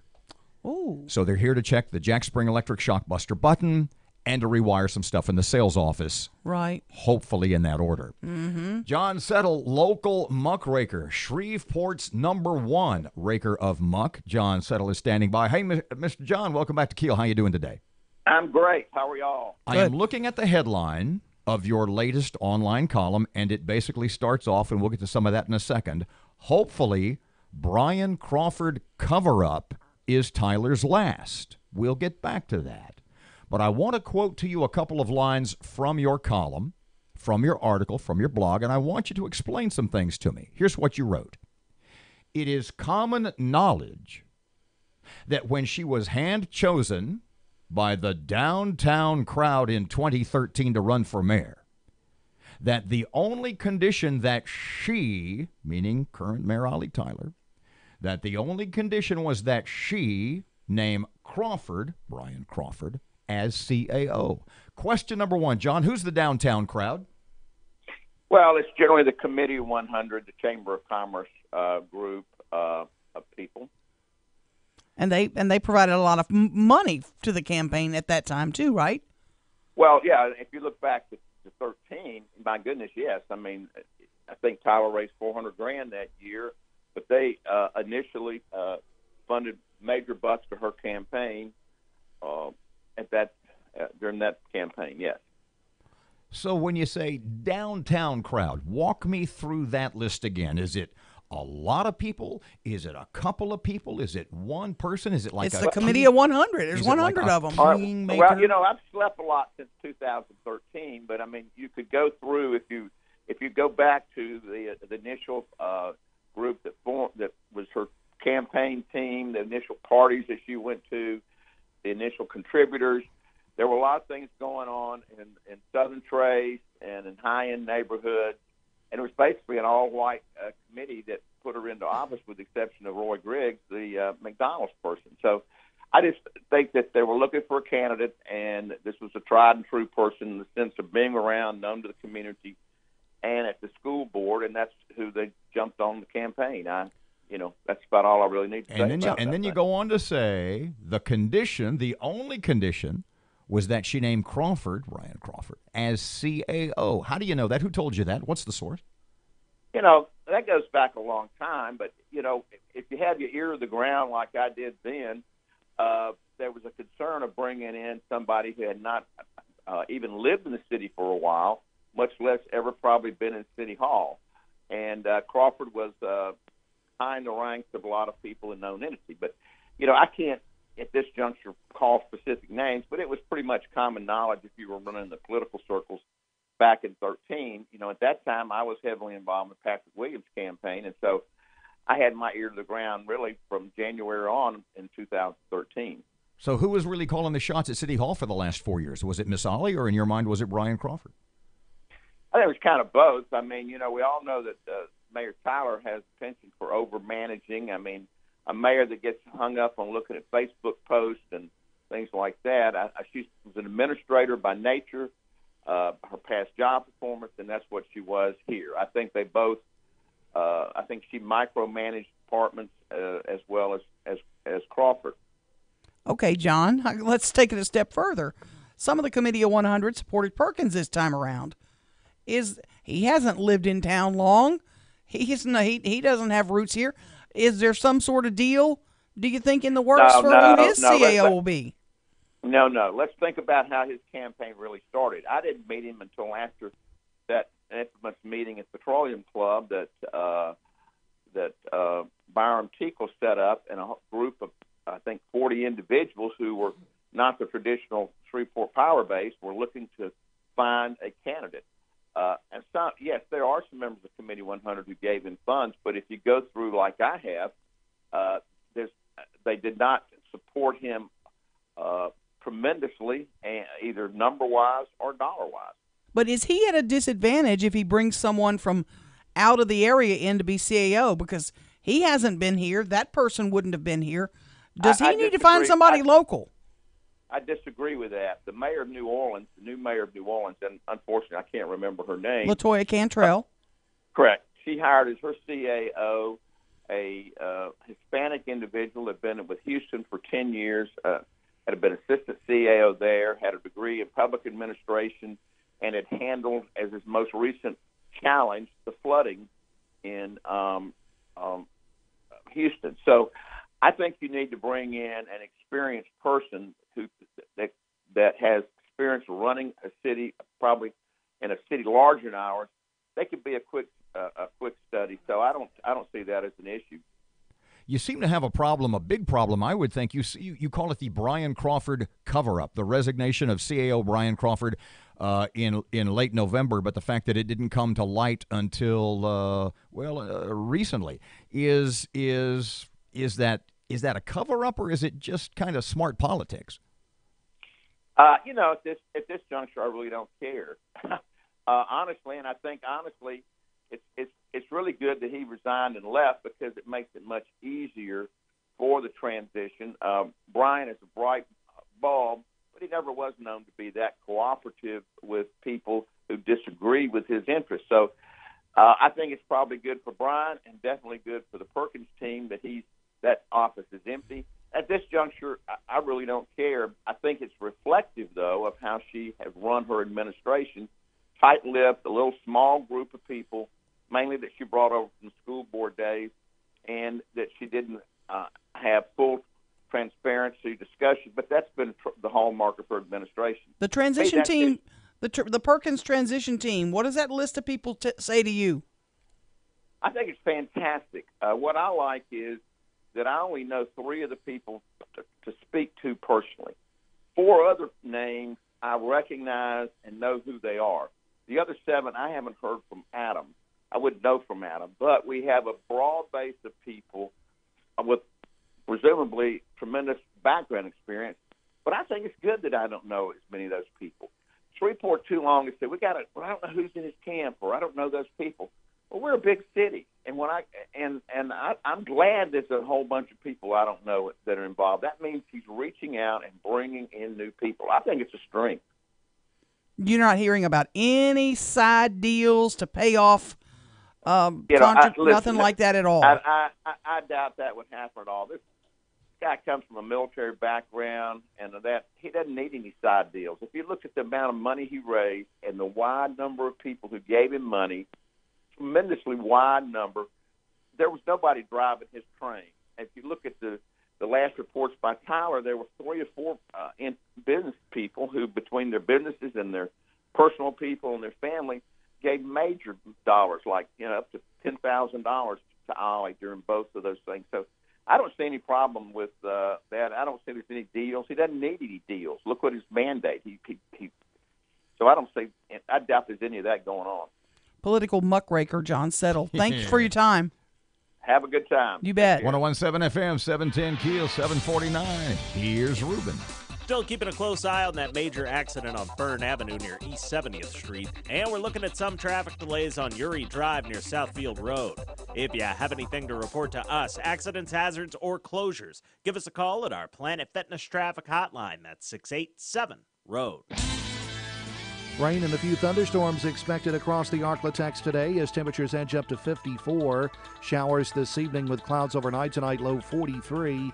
Much improved forecast for tomorrow with sunshine, 56. And a few clouds on Sunday with Sunday's high 61. More clouds early next week. Richard Wettig, the Weather Channel.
1017 FM, 710 Keel. Time for Friday morning sports. Fletch is ready. Good morning from the sports desk of 1130 The Tiger. This is Tim Fletcher. This season, NFL teams were 0-88 when trailing by 14 or more points with 5 minutes to play. Chargers quarterback Phillip Rivers was 0-20 in his career under those circumstances. Last night in Kansas City, Rivers and the Bolts did the undoable. They posted 2 touchdowns in the final 4 minutes, including a touchdown pass and 2-point conversion to Mike Williams with 4 seconds to play to upset the Chiefs 29-28. The win guarantees the Chargers a playoff spot and snapped a 9-game losing streak to their AFC West rival. Both teams are 11-3 with 2 to play, but Kansas City still owns the tiebreaker as of now. Both Rivers and his Kansas City counterpart, Patrick Mahomes, threw 2 touchdown passes. Both of Mahomes came in the first quarter. The second to LSU alum Darrell Williams for his first NFL touchdown.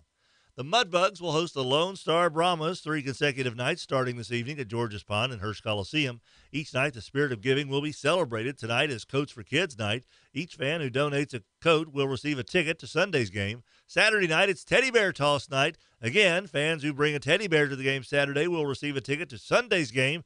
After the Bugs' first goal on Saturday, fans will toss the teddy bears on the ice. They'll be collected and donated this Christmas. And Dirk Nowitzki entered the game last night for the Mavericks late in the first quarter. He had 2 points in a 99-89 loss to Phoenix, but he has begun his 21st season with the Mavericks. That's the most in NBA history for one player with one team. From the sports desk of 1130 The Tiger, this is Tim Fletcher.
.117 FM, 710 Keel. Robert J. Wright and Erin McCarty. Do you owe me a favor? I owe you like a bottle of wine or something. Yes, you do. But do you think you could get me a deal at DavTac? Absolutely. You think so? You bet. Because I've got a 22 semi-automatic. I've got a Taurus PT22 Poly. Mm-hmm. And I want a Ruger LCR 22 long rifle. They've got them all. You think that? Well, they can get me one. Probably. They can get whatever you're looking for. So it's a pretty broad selection, or they can track down what you want. Rifles, shotguns, handguns, whatever you're looking for, they can connect you. Seriously, you can go out and try it out too. They've got the indoor range where you can shoot your gun. In other words, you can become a member even where you can just go at all times whenever you want. Like going to Kirby's or Huntington or something. You bet. So let me see if I got this right. It's like demoing, like test driving a car. Mm-hmm. If you don't know exactly what kind of gun you're looking for. Yes. And you want to find the one that's right for you. Right. They'll and they have experts on hand, right? Oh, absolutely. They have the experts that will show you everything about your gun. They do gun safety classes. I'm even going to be taking my concealed carry class there after the first of the year. Want you to join me? DavTac it's on Swan Lake Road in Bossier City. So convenient. The gift of safety for absolutely. The holidays. What's the website? The website is davtac.com. They're Swan Lake Road in Bossier City. Senator John Kennedy joins us just after 8 o'clock. Senator now and Senator to be. Mm-hmm. What was the deciding factor? Got to ask him that out of the box. It's coming up. 1017 FM, 710 Keel. Here's Sean Hannity. Your morning espresso starts right here. It's the Sean Hannity Morning Minute. So there's a new FBI 302 summary of the Flynn interview, and then Deputy FBI Director, by the way, fired for lying, in part, Andrew McCabe, and other FBI officials, quote, decided the agents would not warn General Flynn that it was a crime to lie during an FBI interview because they wanted Flynn to be relaxed. and they were concerned that giving the warnings might adversely affect the rapport. Yeah, and they also told him that, you're not going to need your lawyer. This is just standard stuff. Quote, this is something I probably wouldn't have done or wouldn't have gotten away with in a more organized administration. The Sean Hannity Show from coast to coast later today. Hey, if you or a loved one struggles with leg or foot cramps, you've got to try TheraWorks Relief. Now, this non-greasy foam is proven to relieve muscle cramps fast, and with daily use, TheraWorks Relief can prevent muscle cramps, so that means you can get a full night's sleep or do the activities you love without any worry. TheraWorks Relief is my choice for preventing and relieving muscle cramps. Get TheraWorks Relief today in the pain relief aisle at Walmart, CVS, Rite Aid, Walgreens, or just go to the website, TheraWorksRelief.com. I'm Jay Farner, CEO of Quicken Loans, America's premier home purchase lender. We've created a new way to protect you from unpredictable interest rates. Our exclusive Rate Shield approval. First, we lock your interest rate for up to 90 days. Then, if rates go up, your rate stays locked. But if rates go down, your rate drops. Either way, you win. Call us today at 800-QUICKEN or go to rocketmortgage.com. Rate Shield approval only valid on certain 30-year fixed-rate loans. Call for cost information and conditions. Equal housing lender. Licensed in all 50 states. NMLS number 3030. Additional conditions or exclusions may apply. Still keeping an eye on some slow-moving traffic on Kings Highway near Linwood Avenue. And we have reports of a minor accident on West 70th Street near Mansfield Road. If you have anything to report to us, please give us a call at our Planet Fitness traffic hotline. That's 687-ROAD. Rain and a few thunderstorms expected across the Arklatex today as temperatures edge up to 54. Showers this evening with clouds overnight tonight, low 43. Much improved forecast for tomorrow with sunshine, 56, and a few clouds on Sunday with Sunday's high 61. More clouds early next week. Richard Wettig, the Weather Channel. Breaking news and trending talk. This is 101.7 FM and 710 KEEL. KEEL, Shreveport.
Just a couple of seconds past 8 o'clock. Robert and Erin, 101.7 FM and 710 Keel. Miss Erin, local news. It's coming up next, and there's plenty. The mayor-elect announces his transition team. We'll talk more about that. A local man accused of ripping off a local college, and someone at the Secretary of State's office may have diverted thousands of dollars. United States Senator John Kennedy in less than 10 minutes. John, what the heck? A lot of people were counting on you, boy. We'll find out what the deal was. And Missy Setters from the Independence Bowl joining us at 8:40. That's going to be awesome. Yep. I can't wait, because I wanted to talk about the Walk-Ons Independence Bowl in some detail. You bet. Fletcher in sports and traffic and weather, and it's all coming up this hour right here on Keel.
The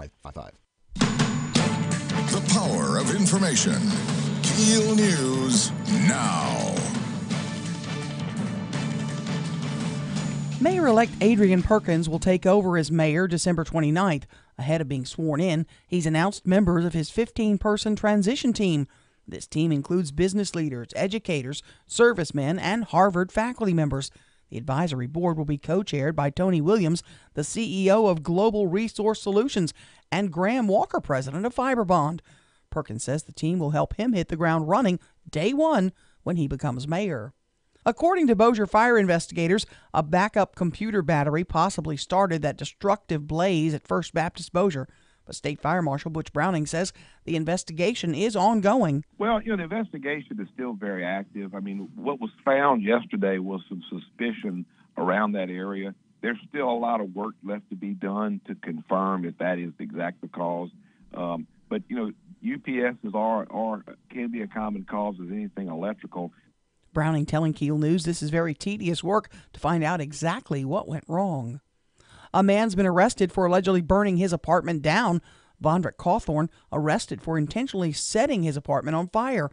According to police, the blaze started Thursday morning just after 8 at the Lakeville Townhomes on Richmond Street. Once firefighters arrived, Cawthorn allegedly confessed that he started the fire himself. No one was hurt. Cawthorn was arrested. He's been charged with arson. A man pleads guilty to ripping off local college. Matt Parker with that. DeAndre Fleeks has pled guilty in federal court for his role in a financial aid scheme. Fleeks admits he was paid to complete over 20 federal student aid applications for other students and then take classes for them.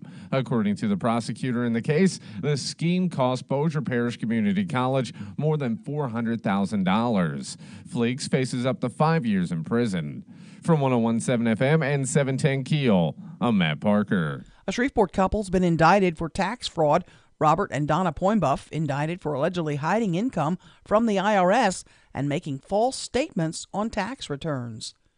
Louisiana's Secretary of State's office diverted more than $90 grand from computer system improvements to pay its share of a sexual misconduct settlement involving the agency's former leader, Tom Shedler.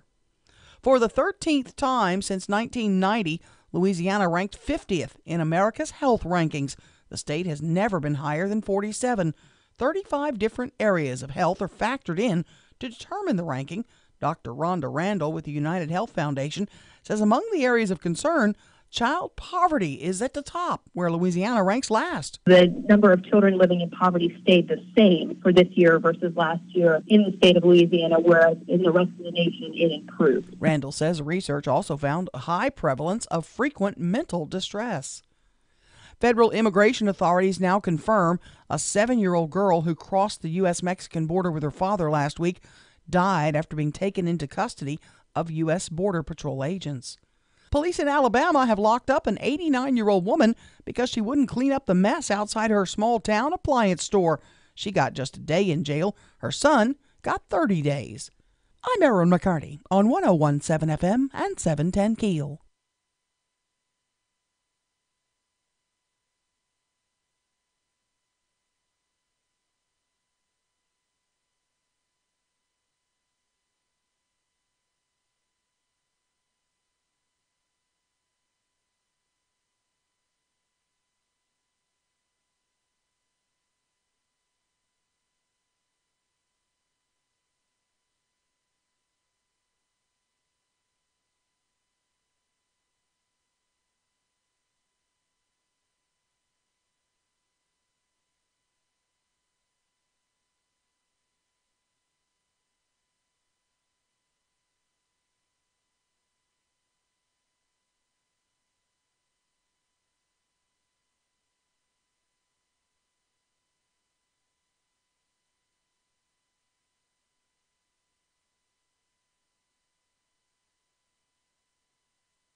Nine past 8 o'clock, 101.7 FM, 710 KEEL. Traffic update for Friday. Ruben's ready. Keeping a close eye on a minor accident on East Burke-Coons Industrial Loop near Fern Avenue.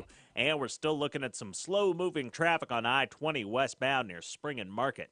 If you have anything to report to us, please give us a call at our Planet Fitness Traffic Hotline, 687-ROAD.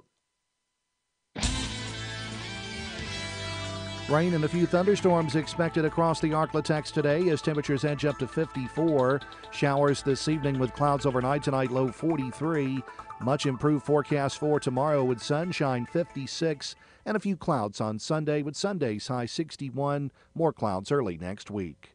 Richard Wettig, the Weather Channel.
.101.7 FM, 710 KEEL. Robert J. Wright and Erin McCarty. That KEEL app is always a free download presented by Office Furniture Source. Joining us for a little bit is United States Senator John Kennedy. Hey, Mr. John, Merry Christmas. Welcome back to KEEL. How are you this morning?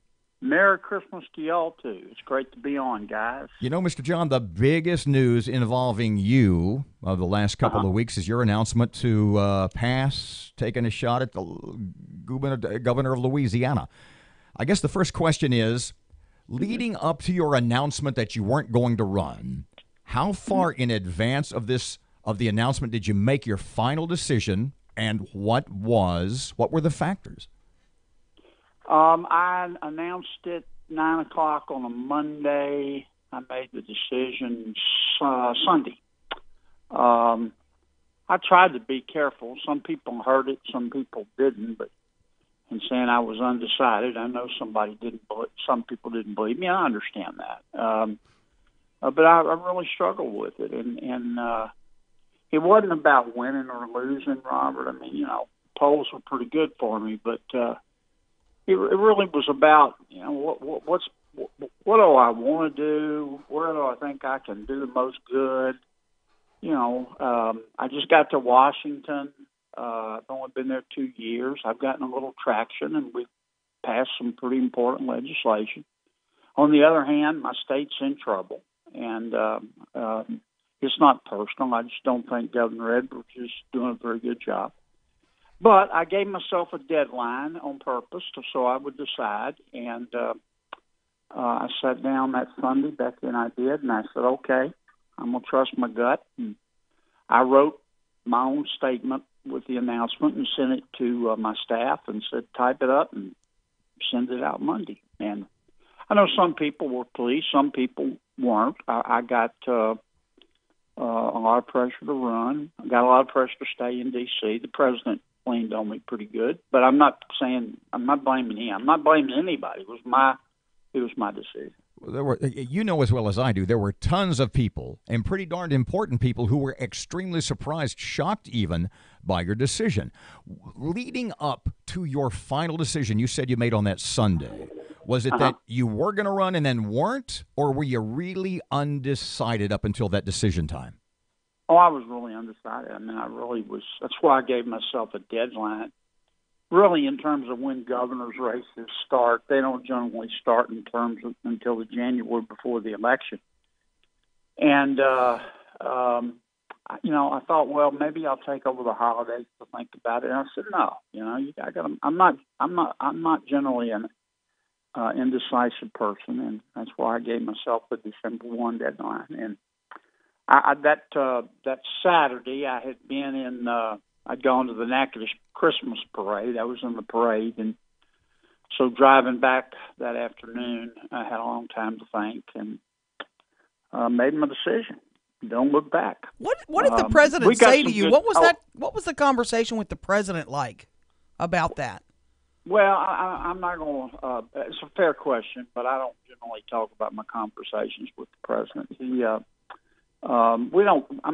I don't talk to him every day. I talk to him, I don't know, once a week, once every 10 days. He encouraged you to stay in the Senate? Would that be accurate? Yeah. Well, yes, he did. Okay. I talked to him yesterday, but not about this. But he every president has his own style, and he's not a big guy for formality. Arrange a phone call at 9:17, and be ready. He just picks up the phone and calls. But I'm not saying it's the president's decision. It was my decision. I mean, I struggled with it. I like being. I'm honored. I'm so honored to represent. My state, D.C. There are times, Erin, I just, I have to pinch myself and say, "Is this real?" This is it's such an honor to represent the people. But my state, I'm not happy. We're getting left behind in Louisiana. Every other state is progressing, and thanks to our tax cut bill, the economy is roaring, and we're just kind of muddling along in Louisiana, and Texas is getting our jobs, and our kids are graduating and then heading to Dallas and Atlanta and Denver, and the biggest thing the president's done, the governor's done, is he basically spent a bunch of money and let prisoners go, and I just don't think that's going to help our economy. That's next on my list. Public safety. That federal criminal justice bill's next on my list. You call it a criminal release bill. It sounds like the federal measure may be a little similar to what Louisiana did. Agree? Well, the federal measure, I will say that I'm not supporting the federal measure, but so I don't want to mislead you. But right. I can tell you the federal measure is a lot better than the state measure. The governor let go about 14 months ago. He just turned loose 2,000 prisoners, inmates, and he said they're nonviolent. And somebody forgot to tell the inmates. We just had a horrible situation up in Caddo Bossier. This guy Dwayne Watkins, he's been in jail he's a pedophile and been arrested 21 times. And Department of Public Safety Corrections let him go, and he promptly two really lovely people there in Caddo Bossier gave the guy a ride, and he repaid them by kidnapping them, shooting them, and then burning them in the car. And he never should have been out of prison. I mean, it's just that simple. I don't know. I don't know what they were thinking about. But I got a letter the other day from a father down in Iberia Parish. You know, his son was killed by a drunk driver. Son was 18, just graduated from high school. Drunk driver hit him head on. Drunk driver gets 15 years in prison. The Department of Corrections lets him out after 18 months. You know, and there's a statute saying that he's supposed to serve a minimum of 5. And they just let him go. They said he's nonviolent. Well, I guess their definition of violence and mine is different. John, I just don't think that's justice. If you don't mind shifting gears once again, let's talk about the possibility of a government shutdown. You said you talked to the president yesterday. Was the border a topic in that conversation? What do you think's going to happen? Well, we didn't talk about the border yesterday, but I can tell you the president's not bluffing. I think we'll either have what's called a continuing resolution, which just maintains the status quo for a while, or we'll have a shutdown. Because, and I say the possibility of a shutdown, not to alarm people. Everybody will still get their, you know, if you're on Social Security, you'll still get your Social Security, for example. But the president's not bluffing. I can tell you he ain't bluffing. And Nancy Pelosi is negotiating for the Democrats, and she's not going to give an inch, because she wants to be Speaker of the House. And the new group coming in the House of Representatives, the new Democrats, are very, very liberal. And if she does anything to make any concession to President Trump, they're not going to elect her Speaker. And if I've learned anything in a couple of years in Washington, D.C., is that that most people up there care about the most is their job. And there's no way Pelosi is going to agree to build a border wall, because she knows border walls work. They do. Border walls are working right now in San Diego and Yuma and El Paso and Israel and Saudi Arabia and Malaysia and India and Bulgaria. They work. And some of my Democratic colleagues up there, they just don't believe. They think illegal immigration is not. You can hear my dogs in the background. I got a couple. You want one? No, I'm good. Thank you. No, I wouldn't. I wouldn't trade them for anything. Oh, that's sweet. But you know, a lot of my Democratic colleagues just think we ought to have open borders and just let anybody in. And there's some really good people, obviously, that want to come to America, but there's some drug dealers and pedophiles and terrorists and members of gangs. And the amount of fentanyl coming across our border from Mexico killed more people last year in America than we lost during the entire Vietnam War. So this business of an open border, I just think I just don't get it. I don't. Senator John Kennedy, thanks so much for your time. Give your Hey, dog. I'm sorry about my. No, give him a Christmas hug for us, please. They were saying hi to y'all. That's what they were doing. Well, I appreciate that, and get them a treat. They did a good job. Thank you. Merry Christmas. Merry Christmas. Thank you, John. 20 past 8 o'clock, 101.7 FM, 710 Keel. Sports update on the way. Here's Ruben. Keeping a close eye on a minor accident on East Burke-Coons Industrial Loop near Fern Avenue. And we're still looking at some slow-moving traffic on I-20 westbound near Spring and Market. If you have anything to report to us, please give us a call at our Planet Fitness Traffic Hotline, 687-ROAD. Rain and a few thunderstorms expected across the Arklatex today as temperatures edge up to 54. Showers this evening with clouds overnight tonight, low 43. Much improved forecast for tomorrow with sunshine, 56, and a few clouds on Sunday with Sunday's high 61. More clouds early next week. Richard Wettig, the Weather Channel.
1017 FM, 710 Keel Sports Update time. Here's Fletch. Good morning from the sports desk of 1130 The Tiger. This is Tim Fletcher. This season, NFL teams were 0-88 when trailing by 14 or more points with 5 minutes to play. Chargers quarterback Phillip Rivers was 0-20 in his career under those circumstances. Last night in Kansas City, Rivers and the Bolts did the undoable. They posted 2 touchdowns in the final 4 minutes, including a touchdown pass and 2-point conversion to Mike Williams with 4 seconds to play to upset the Chiefs 29-28. The win guarantees the Chargers a playoff spot and snapped a 9-game losing streak to their AFC West rival. Both teams are 11-3 with 2 to play, but Kansas City still owns the tiebreaker as of now. Both Rivers and his Kansas City counterpart, Patrick Mahomes, threw 2 touchdown passes. Both of Mahomes came in the first quarter. The second to LSU alum Darrell Williams for his first NFL touchdown. The Mudbugs will host the Lone Star Brahmas 3 consecutive nights starting this evening at George's Pond and Hirsch Coliseum. Each night, the spirit of giving will be celebrated. Tonight is Coats for Kids night. Each fan who donates a coat will receive a ticket to Sunday's game. Saturday night, it's Teddy Bear Toss night. Again, fans who bring a teddy bear to the game Saturday will receive a ticket to Sunday's game. After the Bugs' first goal on Saturday, fans will toss the teddy bears on the ice. They'll be collected and donated this Christmas. And Dirk Nowitzki entered the game last night for the Mavericks late in the first quarter. He had 2 points in a 99-89 loss to Phoenix, but he has begun his 21st season with the Mavericks. That's the most in NBA history for one player with one team. From the sports desk of 1130 The Tiger, this is Tim Fletcher. Ever wonder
.1017 FM, 710 Keel, Robert J. Wright and Erin McCarty. I have some sad news. It is unconfirmed. What? Keith Richards is going to die. No, he's not going to die. Well, see, here's the deal. He has not been diagnosed with a fatal illness or he's cutting back his drinking. No, he says, okay, so here's the deal. Here's the headline. Keith Richards, Rolling Stones guy, says he's virtually quit drinking. Mm-hmm. So through the years, from the time he was in his early 20s with the Rolling Stones when they hit it big in the early to mid 60s, and it would you have said that Keith Richards is an addict?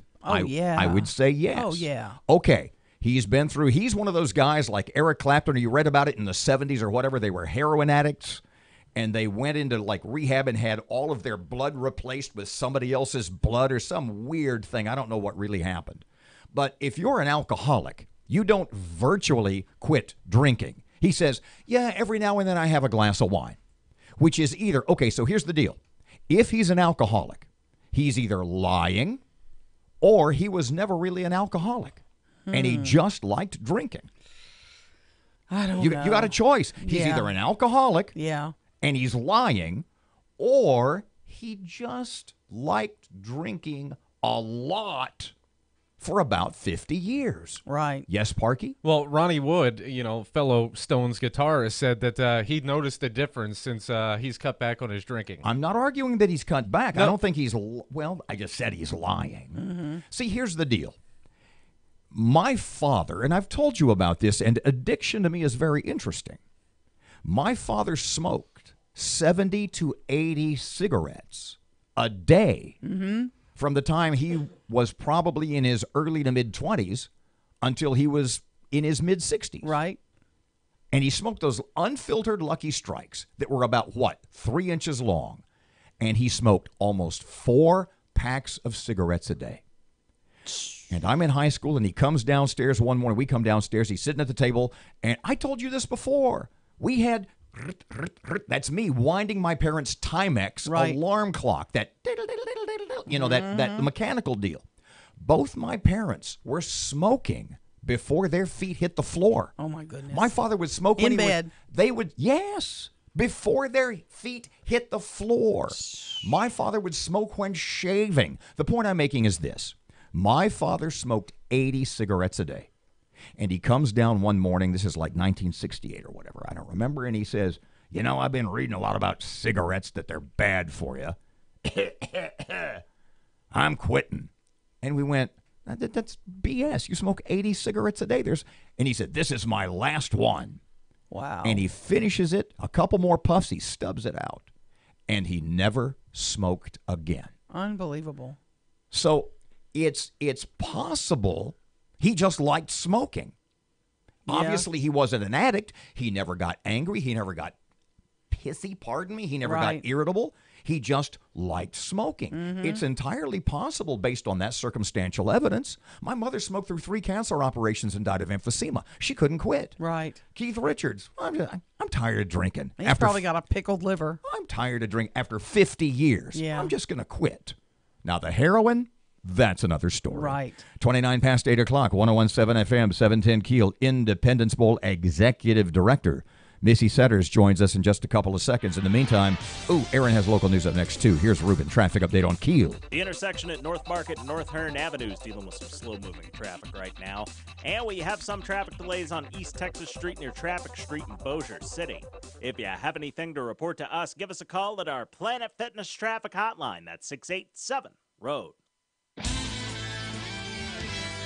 Rain and a few thunderstorms expected across the Arklatex today as temperatures edge up to 54. Showers this evening with clouds overnight tonight, low 43.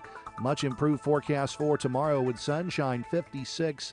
And a few clouds on Sunday with Sunday's high 61. More clouds early next week. Richard Wettig at the Weather Channel.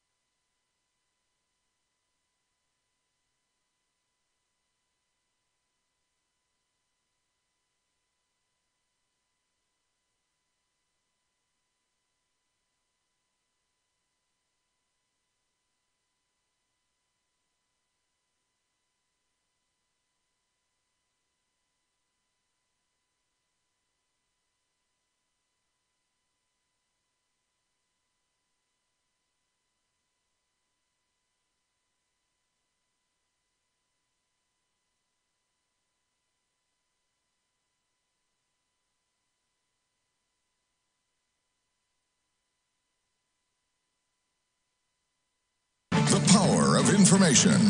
KEEL News now. According to the Bossier Fire Department, a backup computer battery possibly started that destructive blaze at First Baptist Bossier, but State Fire Marshal Butch Browning tells KEEL News the investigation does continue. Every electrical appliance could possibly be a cause of a fire if they malfunction. It's a mechanical piece of equipment that in time, if something happens, it could fail. Browning tells KEEL News this is very tedious work to find out exactly what went wrong. Meantime, worship service will go on Sunday in the main chapel. A man pleads guilty to ripping off a local college. DeAndre Fleeks pleads guilty in federal court for his role in a financial aid scheme.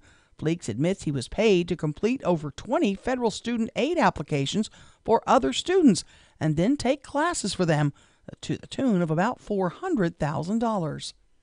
Adrian Perkins announces his transition team. Matt Parker has that. Mayor-elect Adrian Perkins will take over as mayor of Shreveport on December 29th. Ahead of being sworn in, Perkins has announced the members of his 15-person transition team. His team includes business leaders, educators, servicemen, and Harvard faculty members. The advisory board will be co-chaired by Tony Williams, CEO of Global Resource Solutions, and Graham Walker, president of Fiberbond. Perkins says his team will help him hit the ground running day one when he becomes mayor. From 101.7 FM and 710 KEEL, I'm Matt Parker. A report out of Loyola says Louisiana has the second highest rate of food insecurity in the country, a result of our state's poverty and proliferation of food deserts, where residents don't have access to or afford healthy food. Jesuit Institute Director Father Fred Kamer says those food deserts are not restricted to one area of the state. It's harder for grocers who have a fairly narrow margin to survive in areas where there are not a lot of people who can access them. And so the rural parts of the state suffer from food deserts, as do parts of our cities. The report calls for the state to increase incentives for grocery stores to operate in underserved communities. The Senate's delivered back-to-back votes against Saudi Arabia in an unusual rebuke of President Trump's response to the death of journalist Jamal Khashoggi. Now, President Trump searching for his next chief of staff. He looks to replace current chief of staff, General John Kelly. One prospective candidate is the president's son-in-law and senior advisor, Jared Kushner. White House Press Secretary Sarah Sanders appeared on The Story with Martha McCallum on the Fox News Channel. I'm not aware of any conversations that have taken place. Jared's an incredibly valuable member of the team. I think he'd be great in any role that the president put him in, but I think he's very committed and very focused to the projects and the efforts that he's working on. The Temple Owls will have a new head coach on the sidelines next year. It won't be Ed Foley. Manny Diaz has been introduced as Temple's new coach after serving as Miami's defensive coordinator this season, but Foley will run the team against Duke in the Independence Bowl.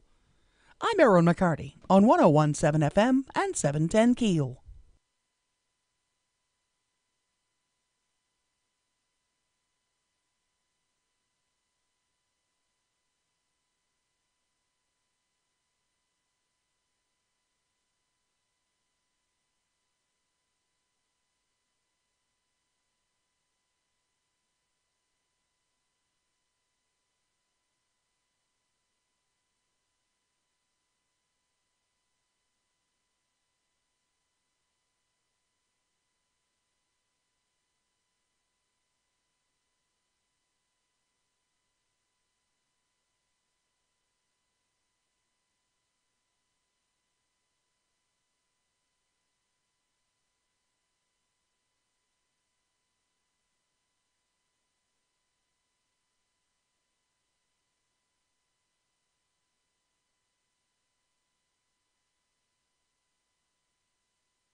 .101.7 FM, 710 KEEL, Robert and Erin headline, KFC, Kentucky Fried Chicken, although fried is politically incorrect, so they just call themselves KFC. KFC, Kentucky Fried Chicken, is now selling a log that smells like fried chicken.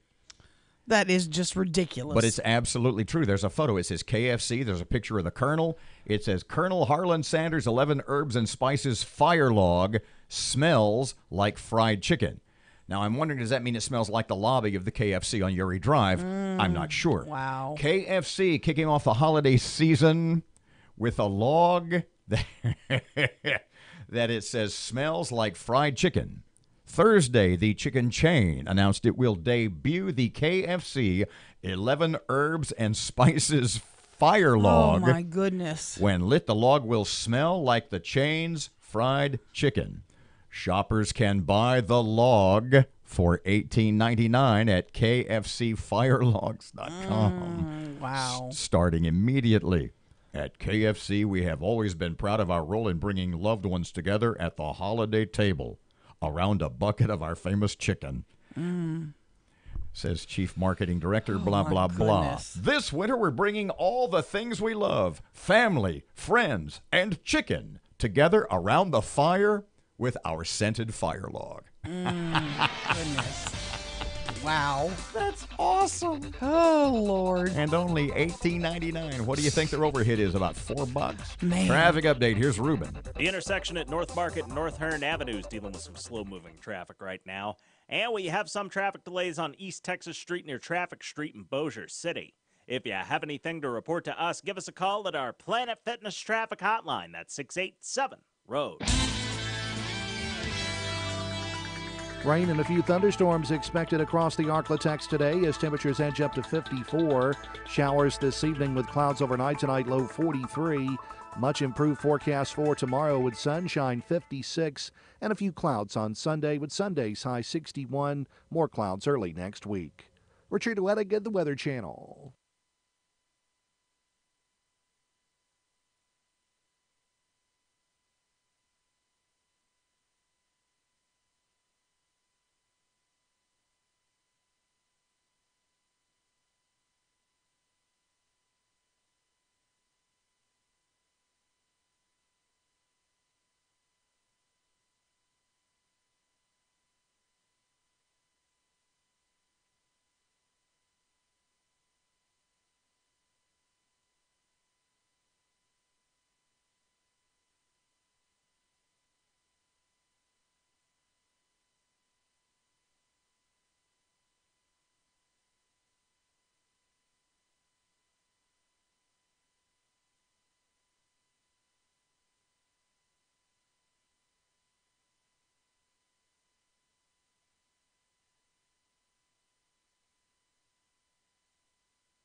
.101.7 FM, 710 KEEL, the KEEL app, a free download from Office Furniture Source. Robert J. Wright and Erin McCarty, 19 before 9 o'clock. Missy Setters is the Walk-Ons Independence Bowl Executive Director. Hey, Missy, welcome to KEEL. Merry Christmas. How you doing? Hey, same to you. Doing fine. The Independence Bowl date is December 27th. Temple, Rice. We heard some of the comments this week from different folks talking about whether or not bowl games will still mean the same. Do you have an opinion on that? You sent me a text yesterday. It was kind of interesting. Yes, I do, and here's why. If you talk to the players and if you see the players and if you're around them during a bowl game, no matter who they are, I think you understand how important bowl games are, no matter what bowl game it is, what level it is. I think you've seen over the past few years, last couple of years in particular, some people, maybe just media related, who are trying to make them all insignificant. And I think that's a shame when you have some bowl games that have been around for 50, 60, 70 years, and suddenly they're deemed insignificant. I was last year on the sideline trying to move through the Florida State bench area real quickly, and one of the players, and I think Southern Miss had just scored on him, one of the players was going down the line of his teammates sitting on the bench. And he said, look, man, this is our last chance to be together. It matters. And I think when you hear that kind of thing, you understand that it does matter. It's extra practices. It's exposure for them. It's camaraderie with your teammates, and it does matter. You know, Missy, Erin and I have talked about this a number of times, sort of linked to that topic, that not only does it matter to a lot of players, the teams, the coaches, but it matters to the community in the sense that, and this is what we were talking about, the responsibility, and that may not be the right word, you can sort of clarify, but there is a certain responsibility of the community to support a bowl, pardon me, no matter who the teams are, that it's more about the town, the team, what it brings, the festivities, and what it means to our city, right? Yeah, and there's the economic impact component, but you can also break it down from a human aspect. If you look at what I was just saying about players, you know, we expect our teams that we follow to win. And if they're not functioning as one cohesive unit, they're not going to win. when you get dissension in a team, you see a team that fails. And I think as communities, we have to have that camaraderie too. We have to support things. We have to support events in our community. We have to support our fellow residents in those communities so that we can show the best face that we can, and so that we can, as catchy or cliche as it may sound, communities need to be winners too, and we have to all work together to make that happen. You're seeing more and more players, and I refer to Greedy Williams, who decide they're going to sit out the bowl game and move on. Is that trend going to continue and become worse? Well, I think it's a personal decision, and I understand that for each individual player. But you also see, you see one guy on a team that says, I'm going to forego the bowl game, but how many other seniors are on that team? And some are, draft prospects too, who say, well, I'm going to play the bowl game. For every kid who thinks it's time that he needs to go, there's a handful or two handfuls of kids who say, well, now I'm going to play this one out with my teammates. I'm looking at the website, independencebowl.org. This is so much more than a bowl game. You've got this game show competition going on between the coaches and et cetera. You've got a Mardi Gras parade even. There's people need to find out. And biggest pot of gumbo. Yes. Yeah. I'm looking forward to so many of these events. Yeah, we have the big game show is an absolute blast for spectators and for the players and for coaches and the families. And it's only $5 blast to go with your family and have a good time. And, we've got about, I think, 15, 17 events during our 4 days that'll be going on. A lot are public. We've got the FCA breakfast that's public. We've got, the players are going to be going to Barksdale. The players are going to be doing community service at the food bank. They're going to be doing community service with Sleep in Heavenly Peace. They're going to be at Holy Angels on Christmas Day, spending time with the residents there. And they're going to have some kids from a local nonprofit coming out to practice one day. And then aside from that, we've got everything, the pub crawl, the parade, the Battle of the Bands, that all happens on the 26th. And then a big block party that's free and a concert with Parish County Line. And all that stuff is free and open to the public. And we implore people to come out and enjoy it, have fun, bring your families. It's all family events. And then also the pot of gumbo, oh my gosh, 6,800 pounds of gumbo. I think this pot is like 14 by 28 feet. It had to be specially made. And all of the proceeds from this go to Fisher House, which is housing for families whose family members are in VA hospitals. So it's going right back to a phenomenal organization that supports our veterans. Earlier this week you had the team introduction dinners, the Duke coach, the Temple coach, a fellow named Ed Foley. And I said on the radio, we played his soundbite, that minute-long soundbite, about 10 times. And I said, because of this guy, the Temple interim coach, Ed Foley, Shreveport was literally at the epicenter of the sports universe for about 2 or 3 hours. You've met this guy. Is he in person the dynamo that he seems to be whenever he's up in front of folks? Absolutely. And the interesting thing is, an absolute gentleman, very just wonderful person, the kind of person you want to be around. And then, man, when it comes time, he kicks into that coach mode. And, people were posting gifs of running through walls and things like that, and you love seeing that. But he's the kind of guy you want your son to be around. If your son's playing football, that's the kind of coach you want him to be around. Missy Setters, Executive Director of the Walk-Ons Independence Bowl, Thursday, December 27th. Wait. I do have one more. Okay. Missy, I apologize. There was a question, an important question that Erin and I slipped up on earlier in the interview. Do you have like 30 more seconds? Sure. Okra or no okra? No okra. Yes! Oh, Missy. No. Oh, if you're going to Missy. have okra needs to be fried. But you know what? If the okra's in there, it's still really good. No, Oh, Missy. Missy, I'm blocking you. No okra You're blocked. is the perfect answer. Yeah. Executive Director, Independence Bowl, Walk-Ons, Independence Bowl, Missy Setters. Thank you for your time as always, and we will chat with you soon. Appreciate it as always. All right. Merry Christmas. Thank you. 848, 1017 FM 710 Keel. Your Money Now brought to us by Barksdale Federal Credit Union, on the way.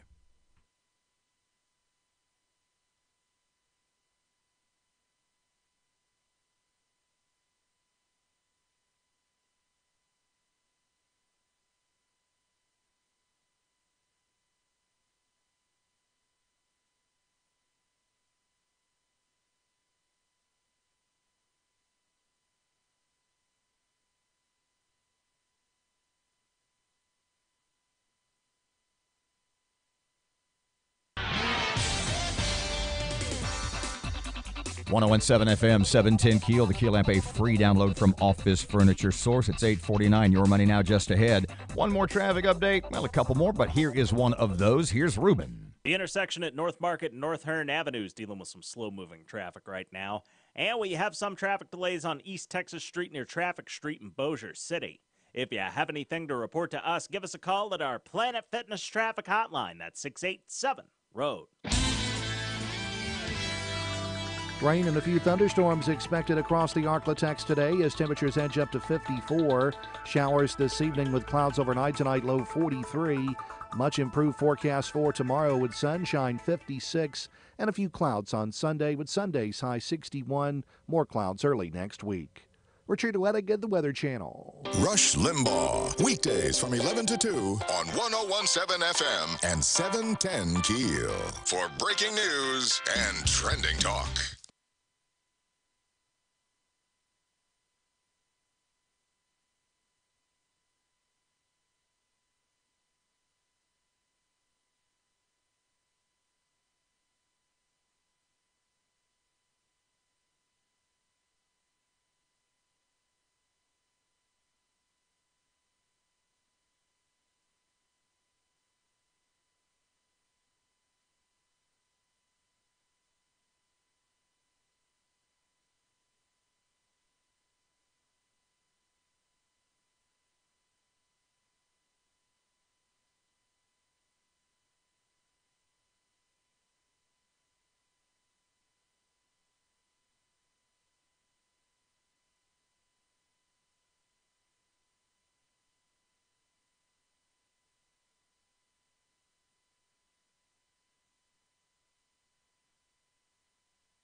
You're listening to American Ground Radio's Morning Minute. Congress is in the process of passing a new law that says that any member of Congress that has a sexual harassment claim won against them will have to pay for those damages out of their own pocket. This bill will soon be on the desk of Donald Trump, and he will sign it. But it goes a little further than just hitting members of Congress in their wallets. In fact, the current law requires staffers who claim they've been harassed or discriminated against to have to undergo counseling and mandatory arbitration and a 30-day cooling off period before even going to court. Well, they won't have to do any of that anymore. I think the American people can get behind any bill that requires Congress to be more accountable. American Ground Radio, where building a better America begins with building a better us. Return each weeknight from 6 to 7 p.m. with Louis R. Avalone and Stephen Parr on 1017 FM and 710 Keel and streaming live at keelnews.com.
1017 FM, 710 Keel, Robert J. Wright and Erin McCarty. I think the best thing about Christmas is the gift you're going to get me from Louisiana Coin and Jewelry. Well, I'm coming to that. Yeah. Remember the times when at Christmas time when you know that you have given someone an awesome gift. Yeah. And they are opening said gift, and you're just as happy as they are. You are bouncing up and down. You are yeah. antsy with anticipation because you know how excited and filled with joyeux Noël they are going to be. That is what it will be like if you do your Christmas shopping for your loved one. Yeah, or maybe the person you work with and you get them a little bling. At Louisiana Coin and Jewelry on Line Avenue. Some of the items on anyone's wish list. Incredible fine jewelry with jewelry. Don't look at me that way. It's not working. Incredible fine jewelry with diamonds, gemstones, pearls, diamond studs. You sound like John Kennedy's dogs. Pendants, rings, tennis bracelets, luxury watches. The list goes on. So many one-of-a-kind gifts for the holiday season. And when you stop by, tell them Robert J. Wright from KEEL said hello. Browse around. They will be incredibly helpful. A family-owned, listen to me, a family-owned business serving the folks in the Arklatex for more than 60 years. Louisiana Coin and Jewelry. Stop by today. Louisiana Coin and Jewelry on Line Avenue in the corner of Uptown Shopping Center here in Shreveport. I am so looking forward to tomorrow. I'm going to be in Uncertain, Texas. Actually, where's that again? It's in Uncertain, not too far from Karnak. How far a drive is that? Oh, less than an hour, now, 45 supposed minutes. To clear out. It's supposed to be nice tomorrow. It's going to be beautiful. What are you going for? It's the Uncertain Floating Christmas Parade. This parade is along the banks of the Caddo Lake. And 1:30 or so, it'll be at Johnson's Ranch. There's where I'll be. And people decorate their boats. Santa Claus arrives. It is so beautiful. It is spectacular. So you're riding on a boat. You're going to be afloat. Nope. I'm on the land at Johnson's Ranch, one of the judges. I'm so thrilled they invited me. This is one of my top 3 Christmas events in our area. It is tomorrow, folks. 1:30. It's going to be a blast. How far a drive is that? Which direction do you go? Oh, you're going to go west about 45 minutes. About an hour or so? Yeah, less than an hour. Excellent. I'm excited. It's Uncertain, Texas. Put it in on your GPS. You can't miss it. You want to come with me? I'll throw you on a boat. I know you would. Yeah. You'd throw me off a boat. Yeah, I would. Back tomorrow morning, 6. Today's Thursday, right? No, today's Friday. We're not back tomorrow morning. No, I'm in Uncertain, Texas tomorrow. You just said that, didn't you? Yeah, I did. Back tomorrow morning, 6 till 9. No, not back tomorrow morning. Robert J. Wright, Erin McCarty, 1017 FM, 710 Keel. Here's Kim Commando. There used to be a time when we trust what newspapers wrote, believed what the television news reported, and joked that if it was on the internet, it must be true. Well, now the joke is on us. Kim Commando with your Friday Consumer Tech Update. Get extended interviews and tech news with the Commando Podcast, available on Apple and Google Podcasts. For the first time ever, more Americans now get their news from social media sites than from newspapers. Our country and voters are relying on what they read on Facebook, Twitter, Snapchat, and other sites to know what's happening in Washington, the world, and science, health, and of course, the top category, entertainment. What's a day without checking in with the Kardashians? TV remains popular. 49% of adults polled still get news there. And what about radio? 26% prefer getting their news on the radio, and that's up a percentage point from last year. Take that, Facebook. I'm Kim Commando.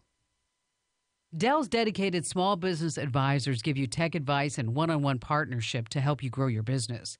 Now's the time to save on select business PCs with 8th Gen Intel Core processors until the end of the year. Maximize this year's budget and find the right tech solution for your business. Plus, get free shipping on everything. Visit Dell.com/business deals or call 877-BUY-DELL to speak with a Dell Small Business Advisor today.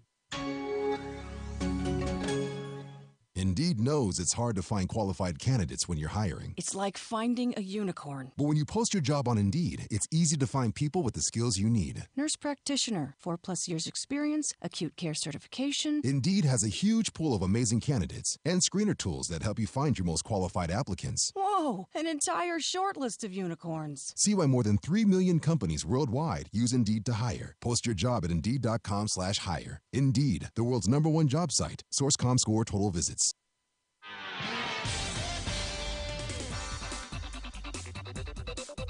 Keeping an eye right now on some slow-moving traffic on Kings Highway near Line Avenue, and we have some traffic delays on Shed Road near Airline Drive in Bossier City. If you have anything to report to us, please give us a call at our Planet Fitness Traffic Hotline, 687-ROAD. Rain and a few thunderstorms expected across the Arklatex today as temperatures edge up to 54. Showers this evening with clouds overnight tonight, low 43. Much improved forecast for tomorrow with sunshine, 56. And a few clouds on Sunday with Sunday's high 61. More clouds early next week. Richard Wettig at the Weather Channel. Breaking news and trending talk. This is 101.7 FM and 710 KEEL. KEEL, Shreveport.